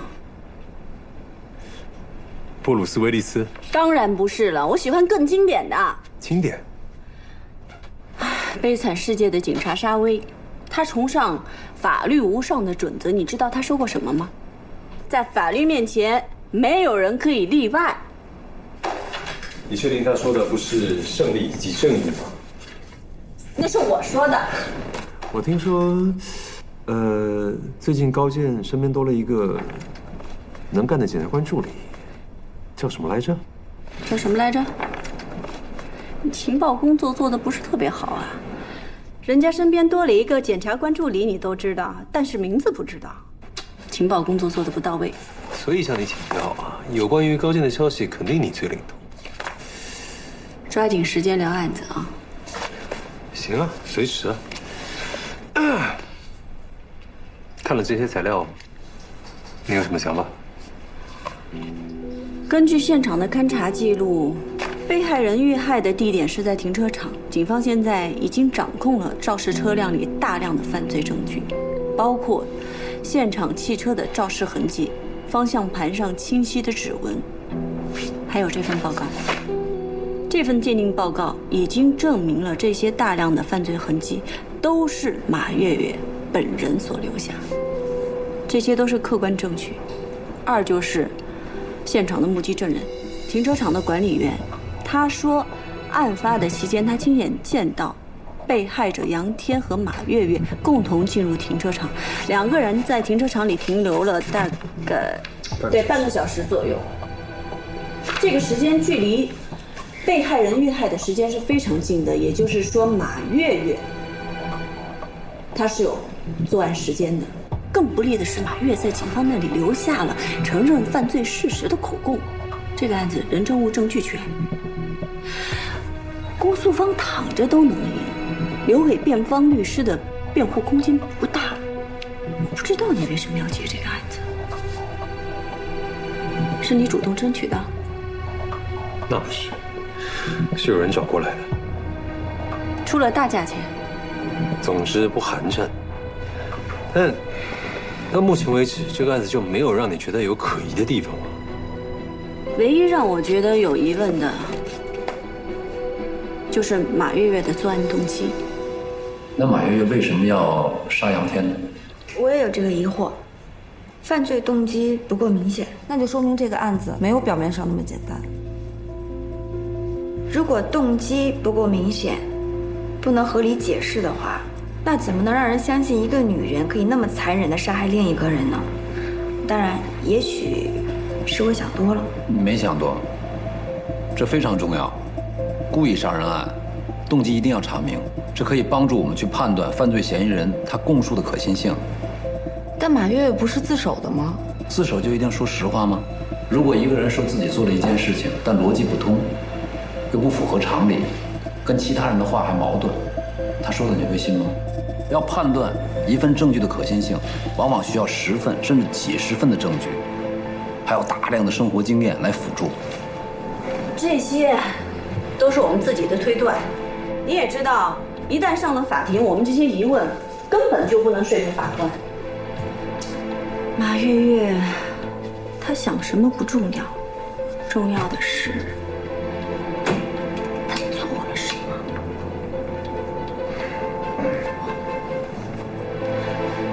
你见过她了？见过。个性内向，沉默寡言，连警方都难以从他口中得到太多东西，恐怕我们也是一样。笑什么？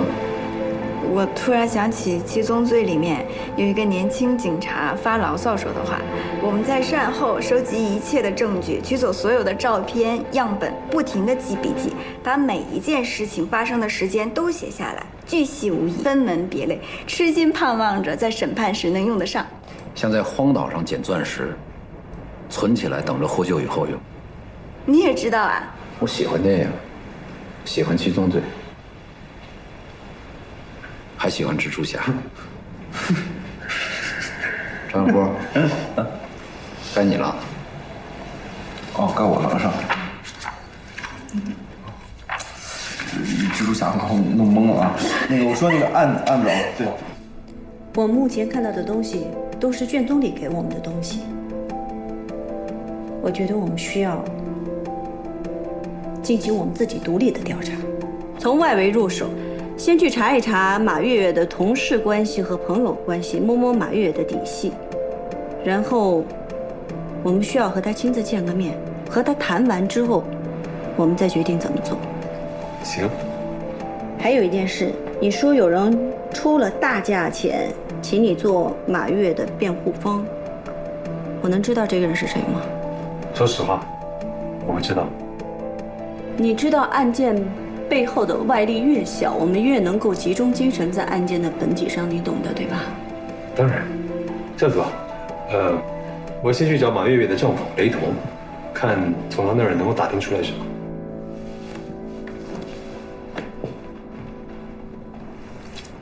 报纸出新消息了，知名律师邓凯文代理了马月月开车撞人致死案。最近获悉，卡米洛特律师事务所知名律师邓凯文接手此案。邓凯文是业内有名的刑辩律师。匿名人士分析其以往的案例认为，邓凯文担任辩护人可能令本案的发展产生不小的变数。他这下可真出了名了，案子还没正式接手呢。不过更像是舆论增压。先别管其他的，媒体就喜欢夸大其词。我们把案件研究透了，确保无懈可击。你再去找一些资料，把本案的证据再复核一下。好。铁董事长，要养成良好的个人卫生习惯，饭前便后要洗手。小学生都懂的道理，你不会不懂吧？手不干净啊，后半辈子都没饭吃啊。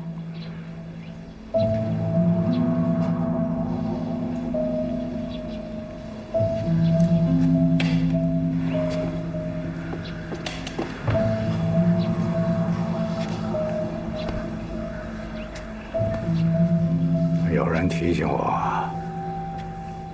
让我把手洗干净。董事长，你怎么考虑的？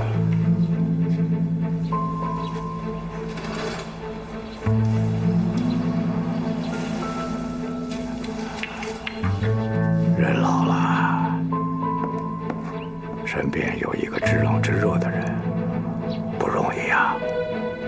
这现在人进去了，你说那公安局的、检察院的，也不都是吃干饭的，是吧？马月的丈夫雷同，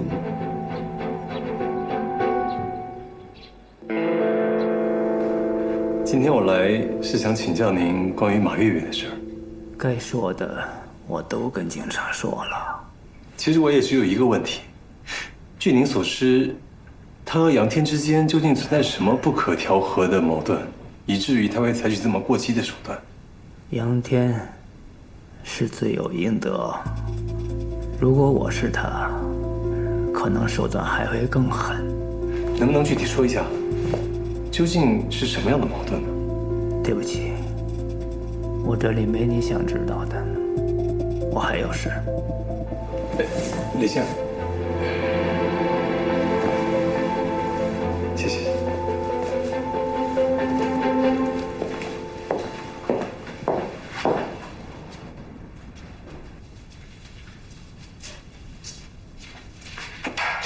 王超，看见鬼见愁了吗？不知道呀。他让我扣完光盘，自己不见了，这鬼见愁太不靠谱了吧？找我干嘛？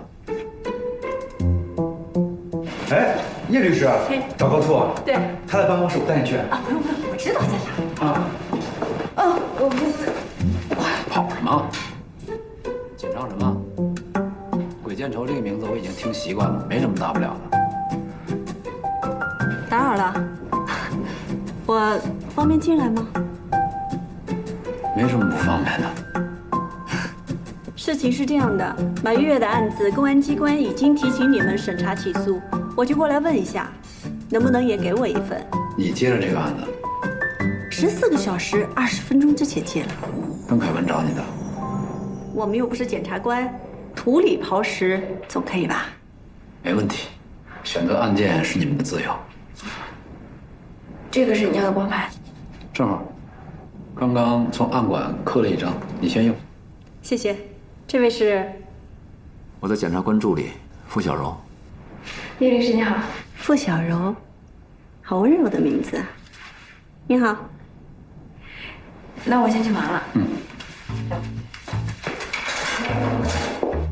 难怪你最近气色很好啊。还有什么要聊的，我们去会客室。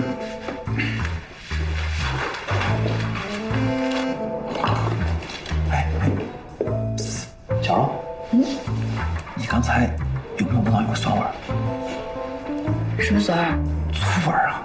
叶律师吃醋了。吃醋啊？谁的醋啊？还能谁的醋？你的醋！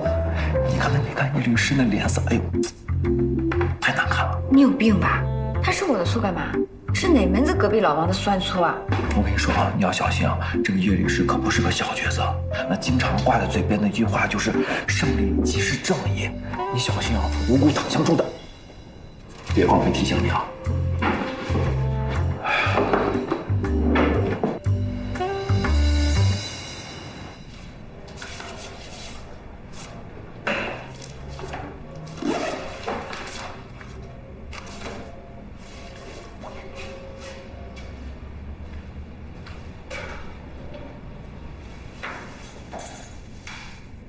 还没回家？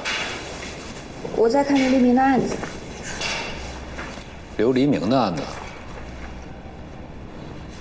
案情是什么？犯罪嫌疑人刘黎明伪造发票。卷宗审看案情况怎么样？证据来源合法，公安部门提交的卷宗、扣押清单都没有问题。被告人认罪有人证有物证，且相互印证。好，那可以提起公诉啊。还不行，有问题的。有什么问题啊？证据有瑕疵，假发票的物证没有逐份拍摄，而且没有随案移送假发票的原件。这不算证据瑕疵啊，假发票都在这儿呢，有没有原件问题不大。我下午已经跟张小波说了，让公安部门把原件送过来。那结果怎么样？没有达到犯罪数量。哦，那这么说，我差点办错案。你已经办完了这个案子，结果跟我想象的如出一辙。是吗？哦，那不好意思，我可能是忘了。你怎么可能忘了？你是拿这个案子试我吧？毕竟我这办公室不是什么人想来就能来的。你通过了这次测试。真的？好的狙击手是子弹喂出来的，好的公诉人是案子喂出来的。要想成为一个合格的公诉人，没有案件的历练是不行的。先看看这个。我真的能接受案件了。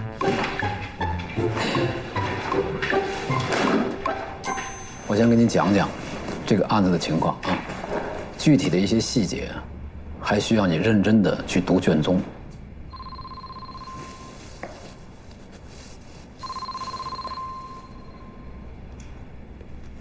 喂，杰哥，干嘛呢？马上下班了，还有一点事儿。我这有点事儿，我给你发个定位，你赶紧给我过来。什么急事儿啊？哎呀，来了见面再说。那我得先去接高双。我已经接了，你只管过来，别磨叽啊。你有急事啊？这样吧，你先看卷宗，改天我再跟你聊，好吧？别改天啊，您方便带上我吗？路上您跟我说。行，我去换衣服。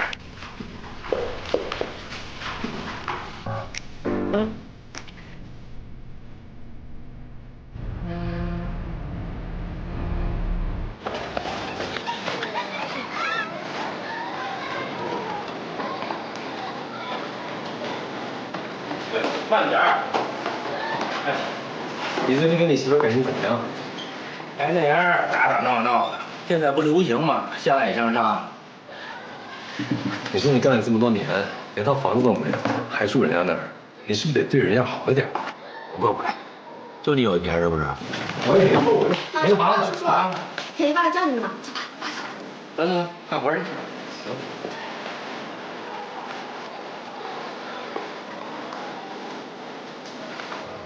小弟，干嘛？你说干嘛啊？别把自己当孩子了啊！要是会躲清闲，赶紧上来帮忙。行，你小天都歪了，没看出来？啊？现在这么多扔地上，就双双，都歪着摆啊？摆上一下。哎，这后面还有什么要干的？动动你自己的脑子啊！你说摆哪儿？来，双双，咱们俩辛苦让他们干啊！干什么呀？眼里有点活行不行？你说呢？高处的朋友家好阔气啊！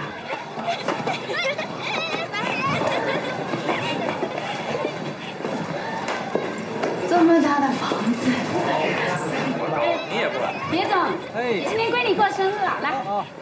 是我干女儿。一样的。这个有点不太合适吧？这个。没事，来，给带上。怎么样，喜欢吗？行，来，谢谢。小杰总，来，来晚了，不好意思。你怎么来了？哎，你家生日有点小意思啊。哦，那行，谢谢啊。没事，我给你放好。哎，先忙。哎，喜欢吗？小弟。呀，杰哥，你们才来啊？哎，同学们，哎，欢迎啊！高双的爸爸来了啊！我们准备开饭了啊！后面准备一下啊，开饭。开什么饭啊？双双生日宴。谁让你这样给高双过生日的？你经过我允许了吗？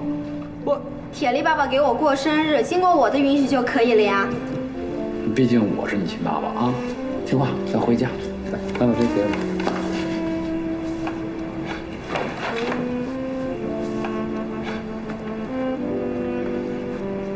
你干嘛呀？我生日还没过完呢。哎，客气，你这来都来了，当着这么多家长不合适啊。各位不好意思啊，这个是我亲女儿，我呢觉得这么给她过生日不太合适，我们就回家了啊。你们好好玩，或者是改天我单独请你们吃饭，行吗？啊。好，这生日我不过了。哎，双，走，我去。我说，孩子玩的正开心呢，成天干嘛弄成这样？那个凯文，其实现在案子也已经移交检察院了。其实我们两个也不适合私下见面。行，我知道，那我可以先走，你带上。等等，要走也是你走。我本来也没想留这儿。你少说两句。哎呀，少说两句，这么一见面就掐。不是我有错吗？高姐没错，我们仨在一个案子上，就应该回避。我在这儿待着也不合适。那合着我有错了啊？不是，这个别墅是我的，场景是我们布置的。你看这些吃的喝的，有哪些超标了？无非就是请那些双生的同学和他们的父母来了，违反你什么原则了？铁力，没错，别墅是你的，但女儿真是我的。我谢谢你啊，只不过我觉得这种过生日的方式，高双长大了，会影响他价值观。另外，我也不太喜欢这种哗众取宠的方式。哎，行行，你别说了啊，别在这里上纲上线，你赶紧回去陪你女儿吧啊，请吧你就。先走吧。不过我还是要谢谢你啊，要不是今天你来这么一说，我还真想不起来今天是高双的生日。行了，赶紧走吧，你别拱火了，赶紧走吧。不是有他这么个当爹的啊？你也得理解，我们都是公务员啊。跟你的大少爷没法比，啊！我在这儿也不合适，我先走了。啊，你也走，我也走。啊，不是，凯文，你们三个到底什么案子在一起了？你看这好好的一个生日宴，被搅和成这样，白布置了我。马月月杀人案，这里头还牵扯到昊天箭头。我记得昊天箭头隶属于江东集团，你爸爸那儿不会受牵连吧？哎，凯文，你是我朋友，不是我爸爸的朋友。他的事情我从来不管，你又不是不知道，你就别在我这打听了啊！一会儿这边完事儿，咱俩找地方喝酒去，行吗？行，你说什么都行。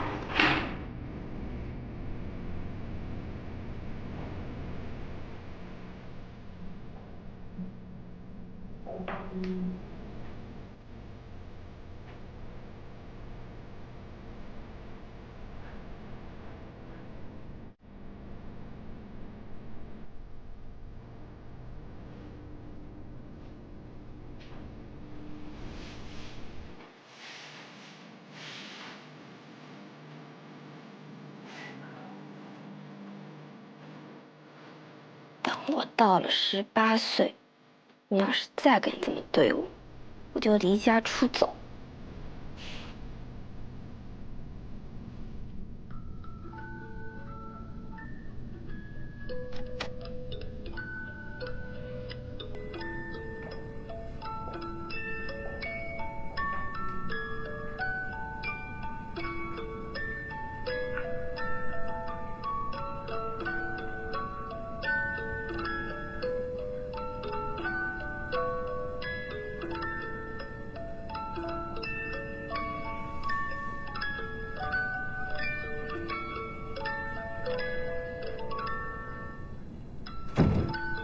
别以为你这样做我就能原谅你。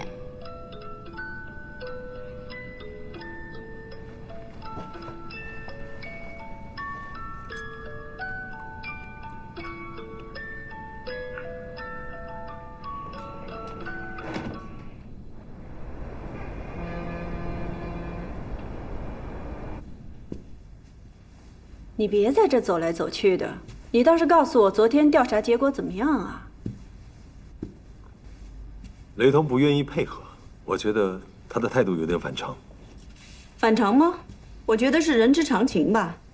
毕竟自己的妻子涉嫌故意杀人，这事放在任何一个人身上，都需要适应的过程。你有什么新的想法？不放弃最轻辩护的思路，但是争取替马月月做无罪辩护。以现有的证据来说，无罪辩护恐怕不太可能。我持保留意见。你害怕跟高健掰手腕？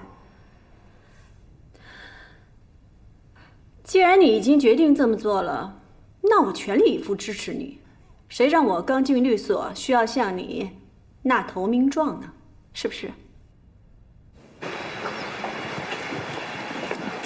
你好，你好，你好，我们是检察院的，想来了解一下情况。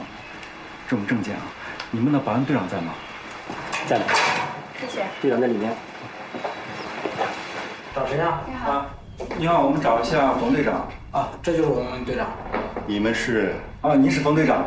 我们想来了解一下你们小区住户马月的情况。哦，那个杀人犯。小吴，你去小区里转转。我快去。好。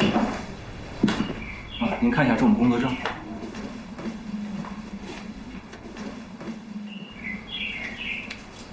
请坐，请坐。好，谢谢。谢谢。聪明。我跟你说明一下我现在的思路。以我们现在手上有的资料，跟马月月的口供相比，确实在逻辑上有很多相似之处，但是不表示这个看似完备的证据链不存在薄弱的环节。我们可以反向思考，从检方的论证系统去检视这个证据链有什么薄弱之处，然后找到突破口。这样子，我们在法庭上还是有可能占上风的。你知道眼下最棘手的是什么吗？马月供述的案发经过相对简单，而且他的确在现场和作案工具上留下了大量的犯罪痕迹。除非我们现在找到有力的证据，可以粉碎现有的证据，不然的话，一旦上了法庭，我们很可能毫无退路，一败涂地。我还是坚持为马月月做最轻辩护。这不冲突。我刚刚说了，不放弃最轻辩护的思路，如果能做到无罪辩护，自然是最好的。我们是为马月的案子来的。那天是您值班啊？那天的事儿，你还记得吗？公安局的人呢，锁定马月之后，就找到我，落实车牌号码和出入时间。那你觉得马月这个人怎么样？平时不太愿意跟人说话。几年下来之后，我和他说话都不超过10句。你还是说说案发那天的情况吧。那天我是中午12点钟接的班，他开车从小区出去，我和他打个招呼，然后他就走了。这很平常啊，为什么你会记得这么清楚？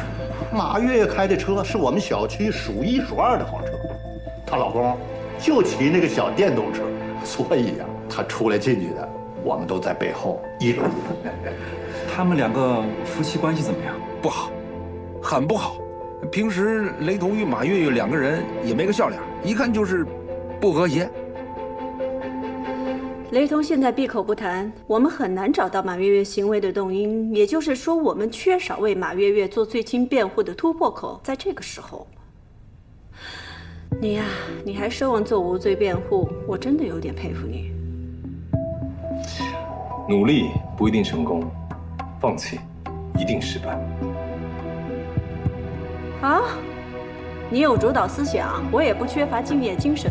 那从现在开始，我们扩大调查范围，争取必须找到马月月行为的动因，行了吧？没心情，快走，出发了。你好好想想，那天马月出了小区之后，大概是几点钟回来的？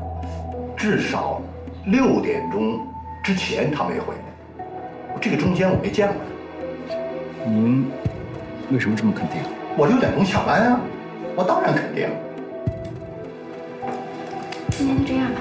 好，行，那谢谢你，方队长。哎，好，好，再见。哎，如果能做到无罪辩护，自然是最好的。你有什么想法？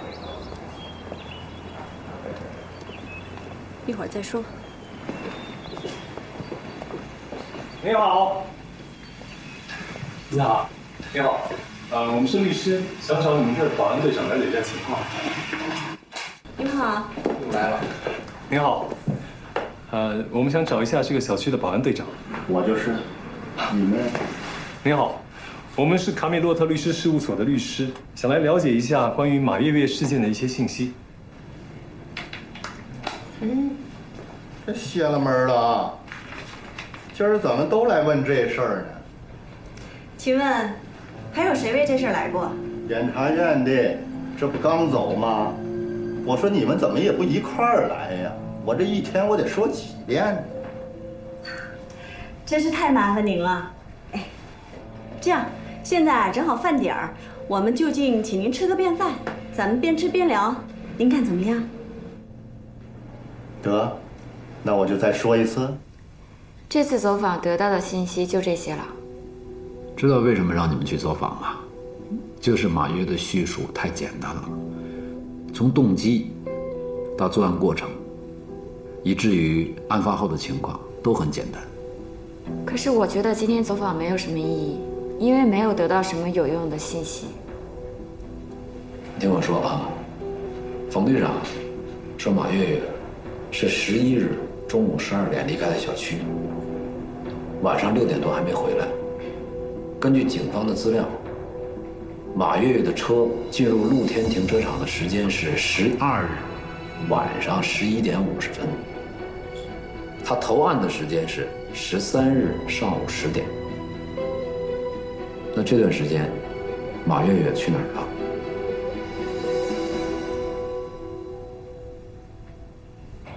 事情已经落实清楚了。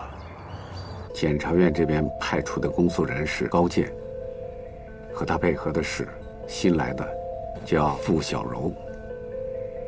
据听说，高健可比原来的检察官厉害多了。啊，律师找的怎么样了？是卡米洛特律师事务所的2位律师，邓凯文和他的合伙人叶子琪。邓凯文这个人我知道。叶子琪是谁啊？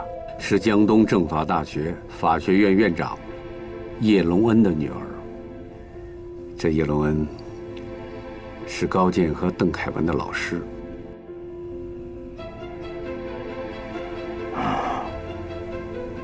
行，这件事情你就负责去做，一定要把它做好。我给你安排个人，最近有些事情你就让他去办。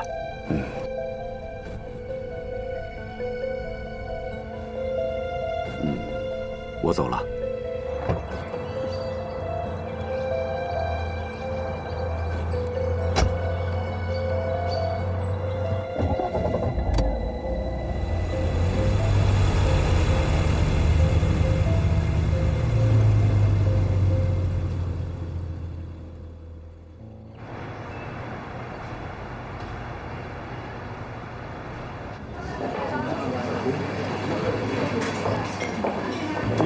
刚修来了。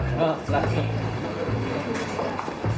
哎，高健。哎呀，双双，子琪阿姨好，真是越长越漂亮了。对不起啊，你生日的时候阿姨没有时间过去，但是生日礼物给你准备好了，等一下走的时候别忘了拿。谢谢子琪阿姨。不客气。什么生日礼物？走，去见爷爷。哎，高健大哥。瑶瑶姐姐。哎，先去跟爷爷打招呼。我一会儿再去。没事，我带他进去吧。小孩子都这样，没事。走吧。爸。哎呦，高健你好，叶老师，祝您生日快乐！谢谢。是您的。哎呦，你来我就高兴了，还带东西。祝老师福如东海，寿比南山。谢谢。高健呐，其实我不想搞这么大，就想叫你们几个人吃顿饭就可以了。你说我都这么大年纪，你搞这么多人，我应付得了吗？爸，真是的，你好不容易过一个生日，再说了，谁说您年纪大的？在我的心里，您就是最帅、最成熟的大帅哥，是不是？高健，你看啊，官话、套话、奉承话都弄到家里来了。你都多大了？多大了也是您的女儿，不是啊？这倒是。这一晃啊，你看你们都长这么大了。高健，你还记不记得咱们相识有多少年了？再过1个月就满20年了。你呀，是我最优秀的学生，为有你这样的学生的，我也感到骄傲。哎呦，您过奖了。您忘了我刚做检察官助理的时候办的第一个案子就犯错误了，要不是您的鼓励，恐怕我都没有勇气走下去。我记得，我曾经对你说过，作为检察官要有自信的精神，也要有克服困难的毅力。在这一点上，你得向高健好好学习，比你强多了。爸，生日的时候能不要说这个吗？老师，老偏心。哎呦，凯文来了。哎，生日快乐！谢谢。祝老师福如东海，寿比南山。哎，你怎么说跟我一样的词儿？你说过了，那可见我们是一个老师教出来的。没错。那个知道您爱喝茶，特地从新加坡呢给您带来这个黄金芽。有这么好的茶啊！看来律师事务所办得不错。派头够大的呀！托付。送个礼还让专人捧着过来。没有这个，人尽其才，物尽其用。不好意思，我给你接个电话，工作没什么聊着。你可真够忙的。哎，小文，哎，来了，我接个电话，他们在那儿呢。打这么多业务啊，挣钱没完了是不是？你少啰嗦，你就带朵花来啊！啊，去吧。喂，不好意思，现在有点事儿，晚点我们咖啡馆。拿着，献给您。你臭小子！您不成器的学生，给您白手来了，愿您身体健康，心想事成。不说这事儿了啊，人各有志。哎，你们哥几个好好聊聊，我还有个老朋友。爸，你忙你忙。少喝点吧啊！我现在见到他我还发怵。别愣着了，赶紧给我们俩倒杯酒去吧。想喝酒自己倒。这是你们家，你不伺候我们，谁伺候我们呀？别欺负我师妹啊！人拿着花怎么给你倒啊？哎，我还没说两句呢，你就帮着他。别忘了，我也是你师弟，好不好？哎，我们家稍稍啊，在里面玩。那行，我找他去了，不打扰你，不打扰你们。少姐，你想喝什么？我给你倒。小叔，来。铁力爸爸。哎呀，小我们，去钱，我给你点。我爸知道会骂我的。你是？这是子瑶姐姐。叔叔好。子瑶。瑶瑶。哎呀，真是没认出来啊！还记得吗？你小时候我还抱过你呢。后来听说你去国外读书了，刚回来。真是女大十八变，越变越好看啊！哎呀，叔叔可真会说话呀！主要是你小时候长得太丑了。哎，开玩笑，开玩笑啊！铁力爸爸，见了美女忘了我哈？说什么呢？在我心目中，你永远是最美的那个。去，给你铁力爸爸拿杯酒去。行吧，铁力叔叔，这边请吧。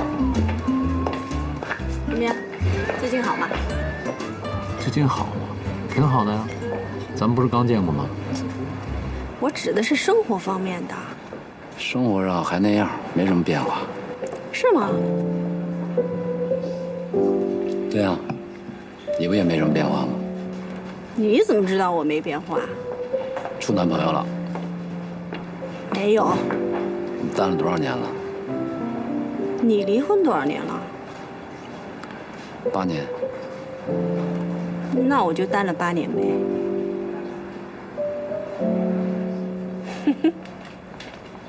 你别自作多情，我和前男友分手是因为我们性格不合，不是因为你离婚了。分手之后就没遇到合适的？没，按照你的标准找，有点难。你别按我的标准啊，我这么单调一个人不是什么好标准。你真是够单调的，我跟你开玩笑的，你那么认真。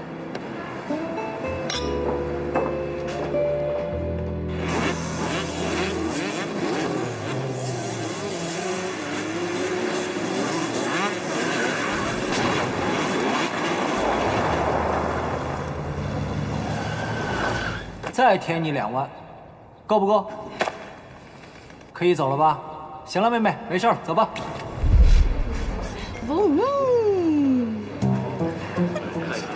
那个人是你啊？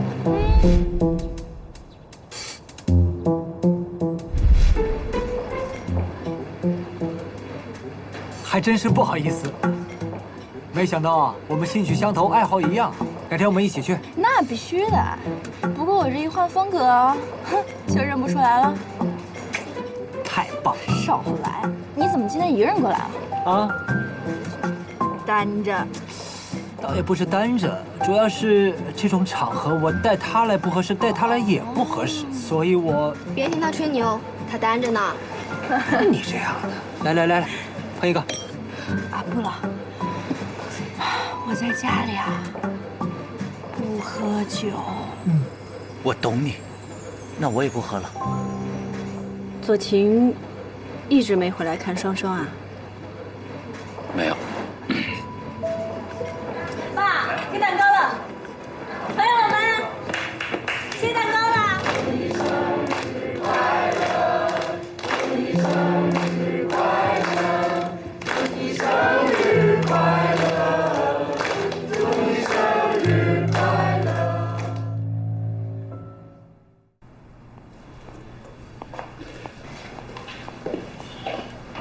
先生，这边请。邓律师，你好。你好，坐。你好，需要点点什么吗？苏打水。好，请稍等。请问您是？廖昌平。能冒昧请教一下，您跟马月月的关系吗？马月月是我的得力部下，她是被冤枉的，我不想看到她死。邓律师，这是律师费头款，如果不够的话，你说话。这么大的金额，您的要求是？你们整个律师事务所的资源，马月月不能死，这是最低的要求。这个案子不一定能如您所愿。你最近的几次出庭，我都在场，我非常欣赏你的才华，我相信你一定能够找到解决之道。我尽力。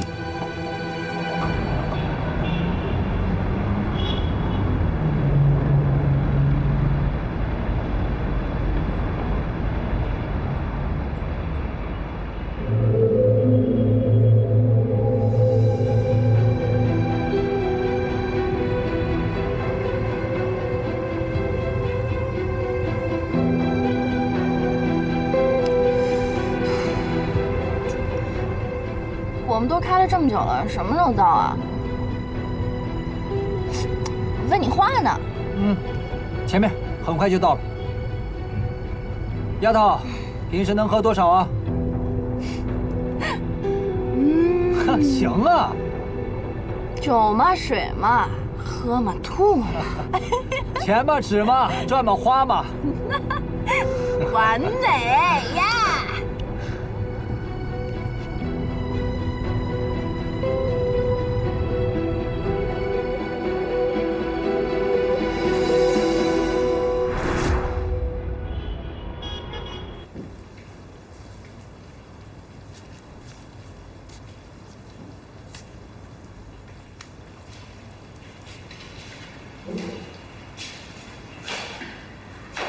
要不要陪你摇会儿？马月月的案子可是恶性杀人事件，别太相信钱的力量。我相信法律的公正性，这也是我送你上法学院的理由。我刚才看到廖叔和马月月的代理律师邓凯文在一起。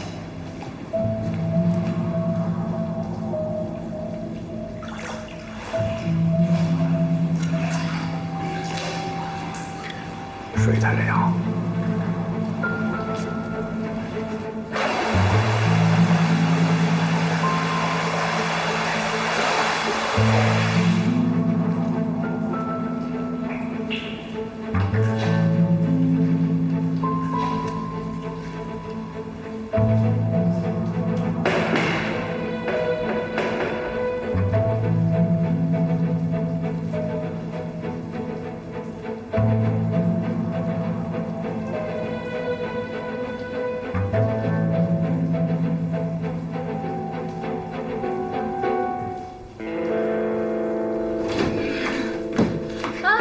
快让我躺一会儿。哎呦，你说你这么大人了，能不能不要这么粗鲁啊？哎，你这浑身酒味儿，跟谁喝酒去了？臭死了！赶紧洗澡去。一个黑马王子，哼，人家碰到的都是白马王子，就你特别碰到的是黑马王子。哎呀，这人邪的可爱。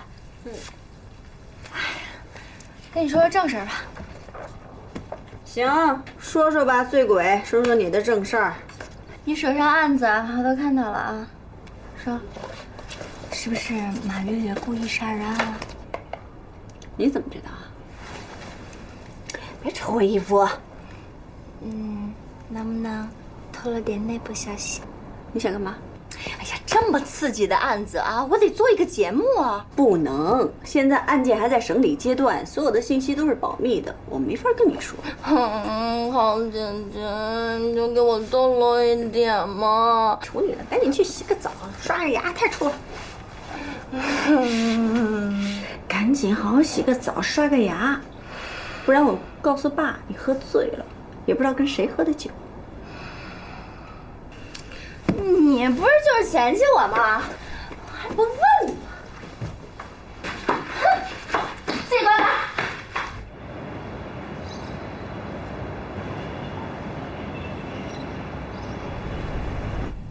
你先别难过，来，喝点水。一会儿我们高处来了，有什么情况你可以跟我们高处反映。我丈夫实在是死得太冤枉了，死得太惨了。高处，哎，这位就是杨天的妻子吴倩啊，我是高健。你好，你好啊，我是杨天的妻子，我来就是想问问，陈检察官离职了，马月月这个坏女人还会被提起公诉吗？会的，我已经接手这个案子了，您放心，我们一定会秉公执法，不会错判一个好人，也不会放过一个坏人。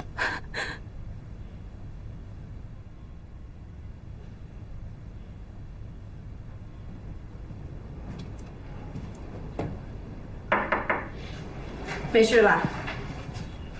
没事儿，坐。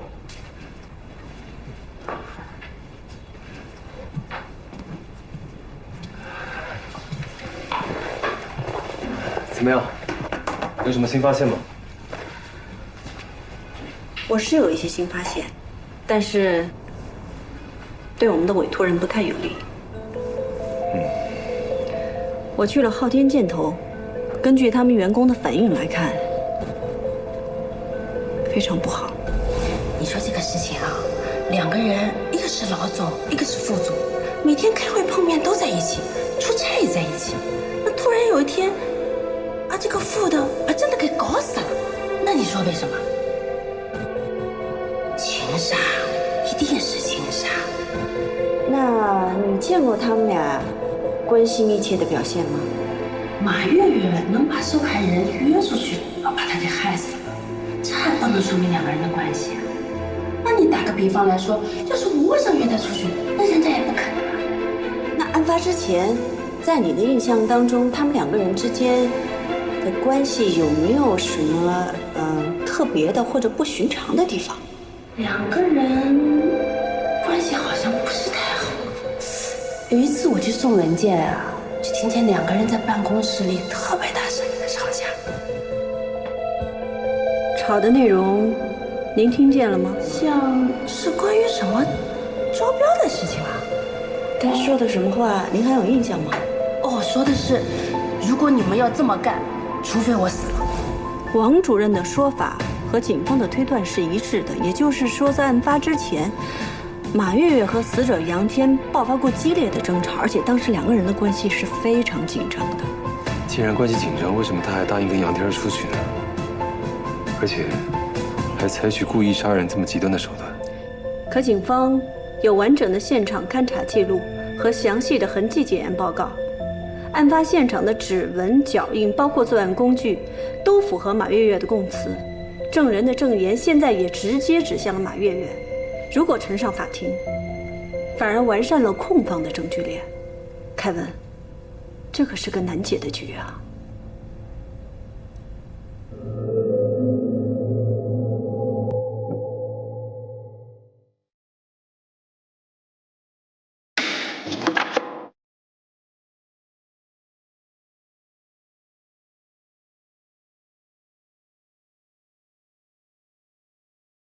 还马。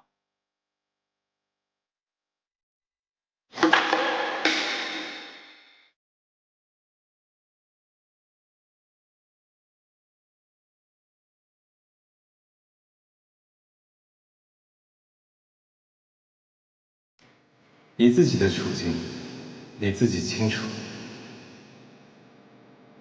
如果你想要帮自己的话，你就得想想办法。我要活着，我要出去。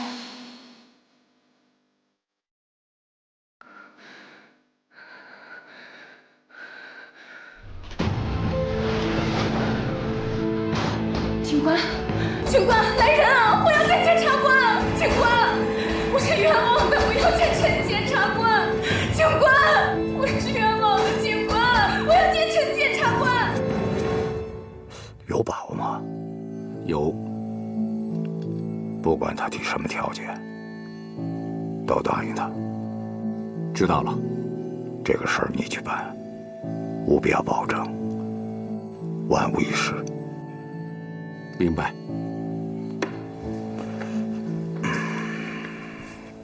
嫂子的忌日我记着呢，也替你扫过墓了。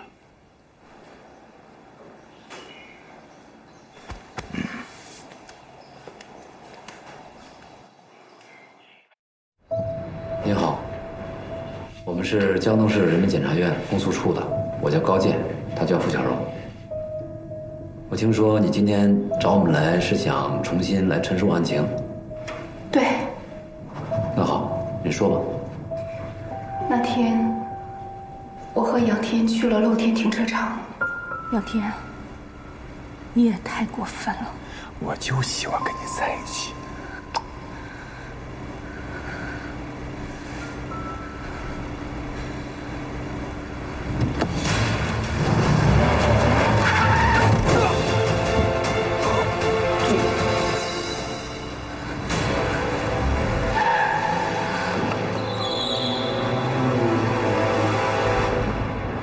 这就是事发当时全部情形。按你说的，你当时只是撞伤了杨天，并没有倒车碾压致使其死亡，对吗？那你之前为什么要做那样的供述呢？我开始没有意识到问题的严重性。你投案的时候，杨天已经死了，问题有多严重，你应该知道。那为什么之前一直要做有罪供述？王月月，翻供要有翻供的理由，否则我们为什么要相信你呢？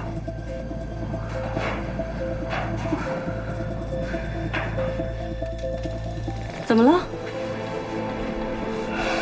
王月月翻供了，我刚才见过他，他承认撞人，但他否认杀人。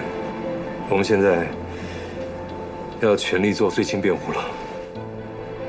马月翻供，他理由是什么？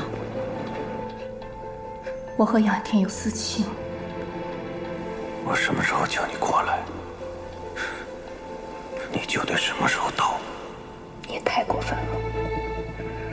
我还有家庭，如果继续这样下去，我会身败名裂。我是个爱面子的女人，事情已经出了，我也不想活了，所以我宁可承认是我杀了他，给他偿命。都说完了，还有没有漏掉什么？没有了。那好，那我问你啊，你跟杨天在停车场的时候，有没有发现其他的人？没有。你撞上杨天之后呢？我离开了。去哪儿了？我去了海边。海边待了多久？有人证明吗？我一个人待了1夜，当时我脑子很乱，也不知道该做什么。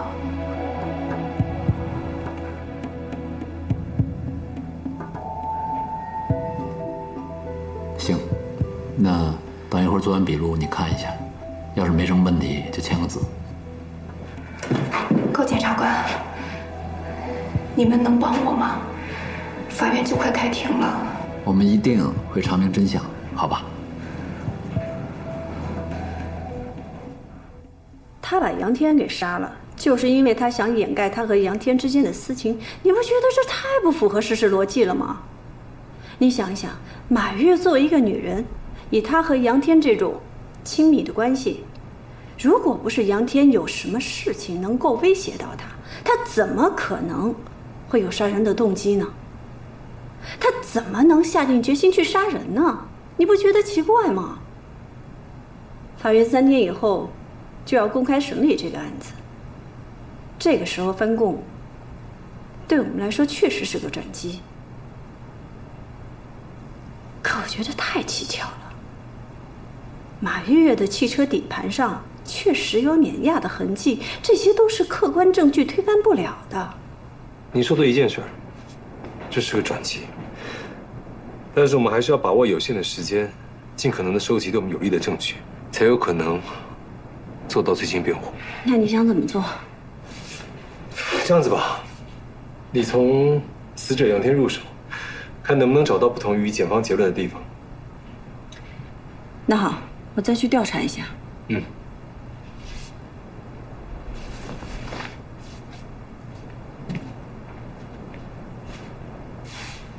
你没有什么想对我说的吗？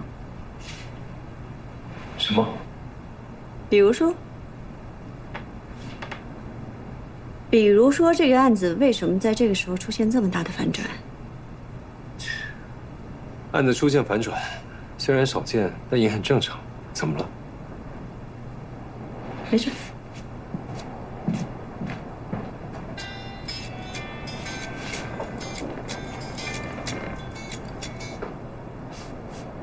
喂，我知道了。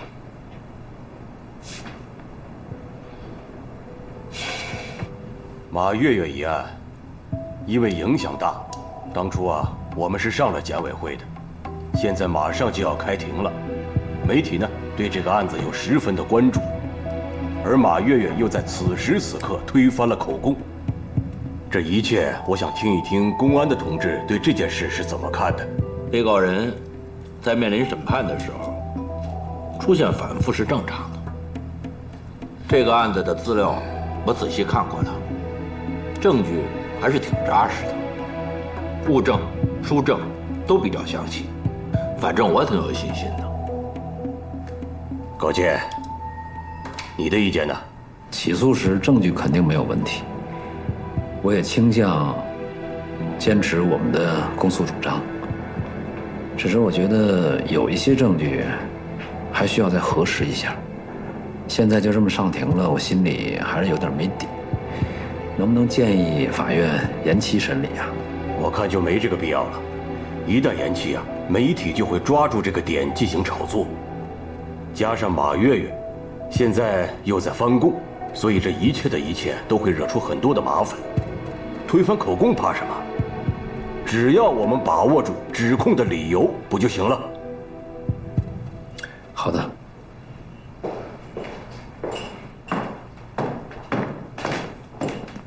邓律师，来，坐。找我什么事儿？邓律师，我知道马月月的案子就要开庭了，不知道准备的怎么样了？马月月翻供了，我们正根据他的辩解，在核实证据，不过难度挺大的。翻供了，我就知道他不是凶手。她一个弱女子，怎么可能是杀人犯呢？不过我建议你们可以关注一下她的丈夫雷鹏，你看一下。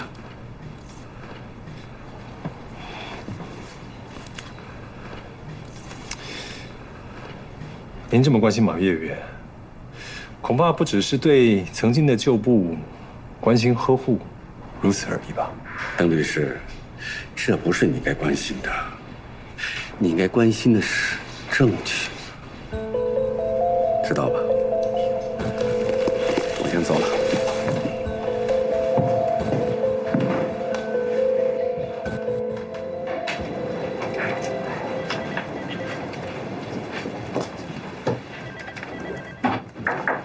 律师，进来。高处找您。哎，你怎么来了？进来，坐坐坐。喝点什么？不喝不喝。啊，好。你今天一个人过来？啊，没穿制服。不是公事。没错。今天绝不是以检察官的身份会见辩护人，而是以师兄的身份来找我的学妹和好朋友。你知道，你这样说，我会很感动的。但是说是与案子无关，也是由案子引发的。我就知道。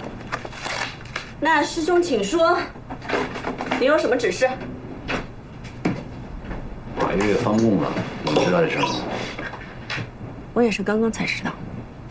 我是希望这个是嫌疑人的意思，跟你和凯文啊都没有关系。刑法第306条规定，在刑事诉讼中，诉讼代理人、辩护人伪造证据、毁灭证据，帮助当事人毁灭、伪造证据，威胁、引诱证人违背事实、改变证言或者作伪证，都是犯罪行为，应当处以刑罚。这就是人们常说的律师伪证罪。如果我没记错，江东是这2年因为律师伪证罪入狱的律师4个。真厉害！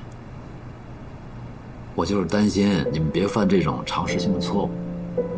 你是担心我们不能秉持法律的秩序，是吗？主要还是关心你。你是我学妹嘛？我记得当时学法律那时候，不就经常这样吗？不管是你问我的还是没问我的，我在你耳边总是唠叨。谢谢你的关心。你放心，我会和律所的同仁们秉持法律秩序，不越雷池半步。哎，我发现我这检察官做的这几年，好像越来越不会正常聊天了，是吧？你到现在才发现啊？你知道我多怀念上大学时候的那个师兄，神采飞扬，理直气壮。现在就不神采飞扬了。神采还是飞扬的，只不过老成持重了一些，谨慎。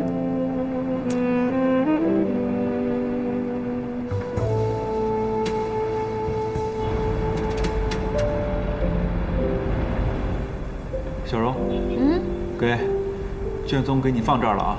这么多啊？哪个案子的？就是那个诈骗案，高处让你今晚看完。今晚？啊？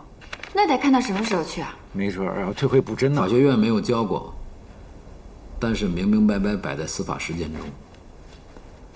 对于每一个公诉人，最要紧的技能就是审查证据。几十本卷宗，10几个受害人，又有更多受害者来报案。审查起诉期限是1个月，不抓紧看卷怎么行呢？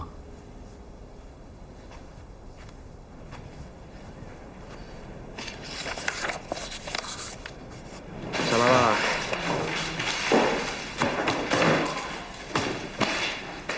走了啊。走。我上班了啊，拜拜。小柔，我先走了啊。好好看啊。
坐。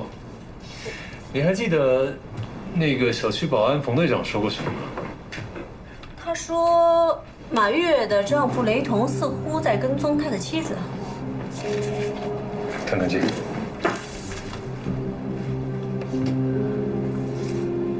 这些照片你怎么拍到的？我有我的渠道。哎，仔细看看这个监控，这个是马月月离开小区5分钟之后的监控画面。你仔细看，是不是雷同？这个人戴着头盔，看得并不清楚，这只能作为推测。这就够了，因为辩方不承担举证责任，只需要合理怀疑。控方如果要证明这个人不是雷同，就必须提出充分的反驳证据。疑罪从无。没错，你应该比我更清楚。这个案子和双胞胎案截然不一样。没什么不同。雷同既然跟踪自己的妻子，那他就有可能去过案发现场，对吗？那他既然去了案发现场，他就有可能看见杨天跟他的妻子正在争执，对吗？对。那我们就可以合理怀疑他有故意伤害杨天的可能，对吗？对。那不就完了？我们还等什么？走吧。你要去哪儿？案发现场啊。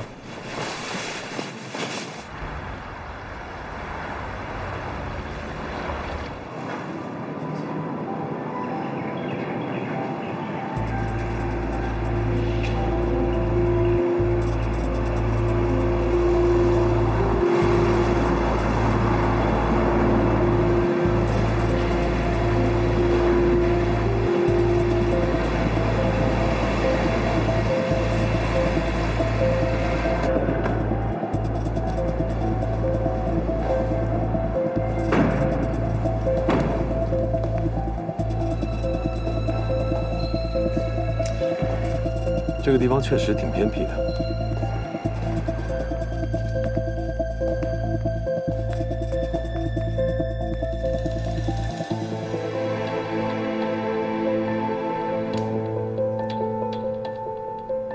凯文，我觉得应该就是这个地方。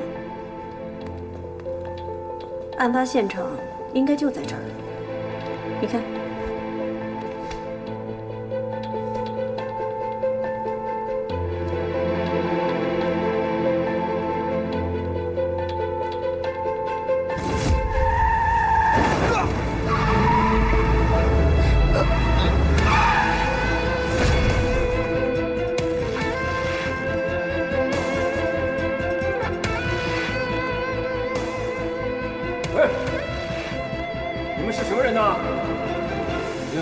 有事吗？您好，我们是律师。前一段时间这边发生了命案，我们今天啊过来了解一下情况。啊，请问您是？我是这个停车场的管理员。律师，案子，啊，就是那个被撞的那个。是的。哎呀，人家人都给那个坏女人压死了，你们还替她辩护？是不是他压死的？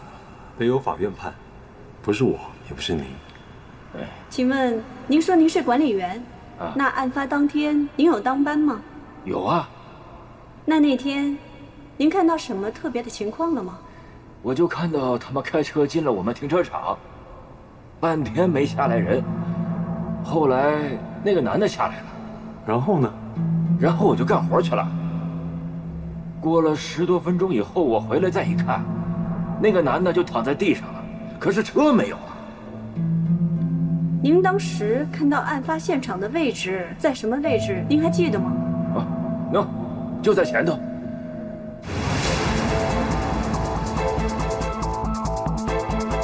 先生，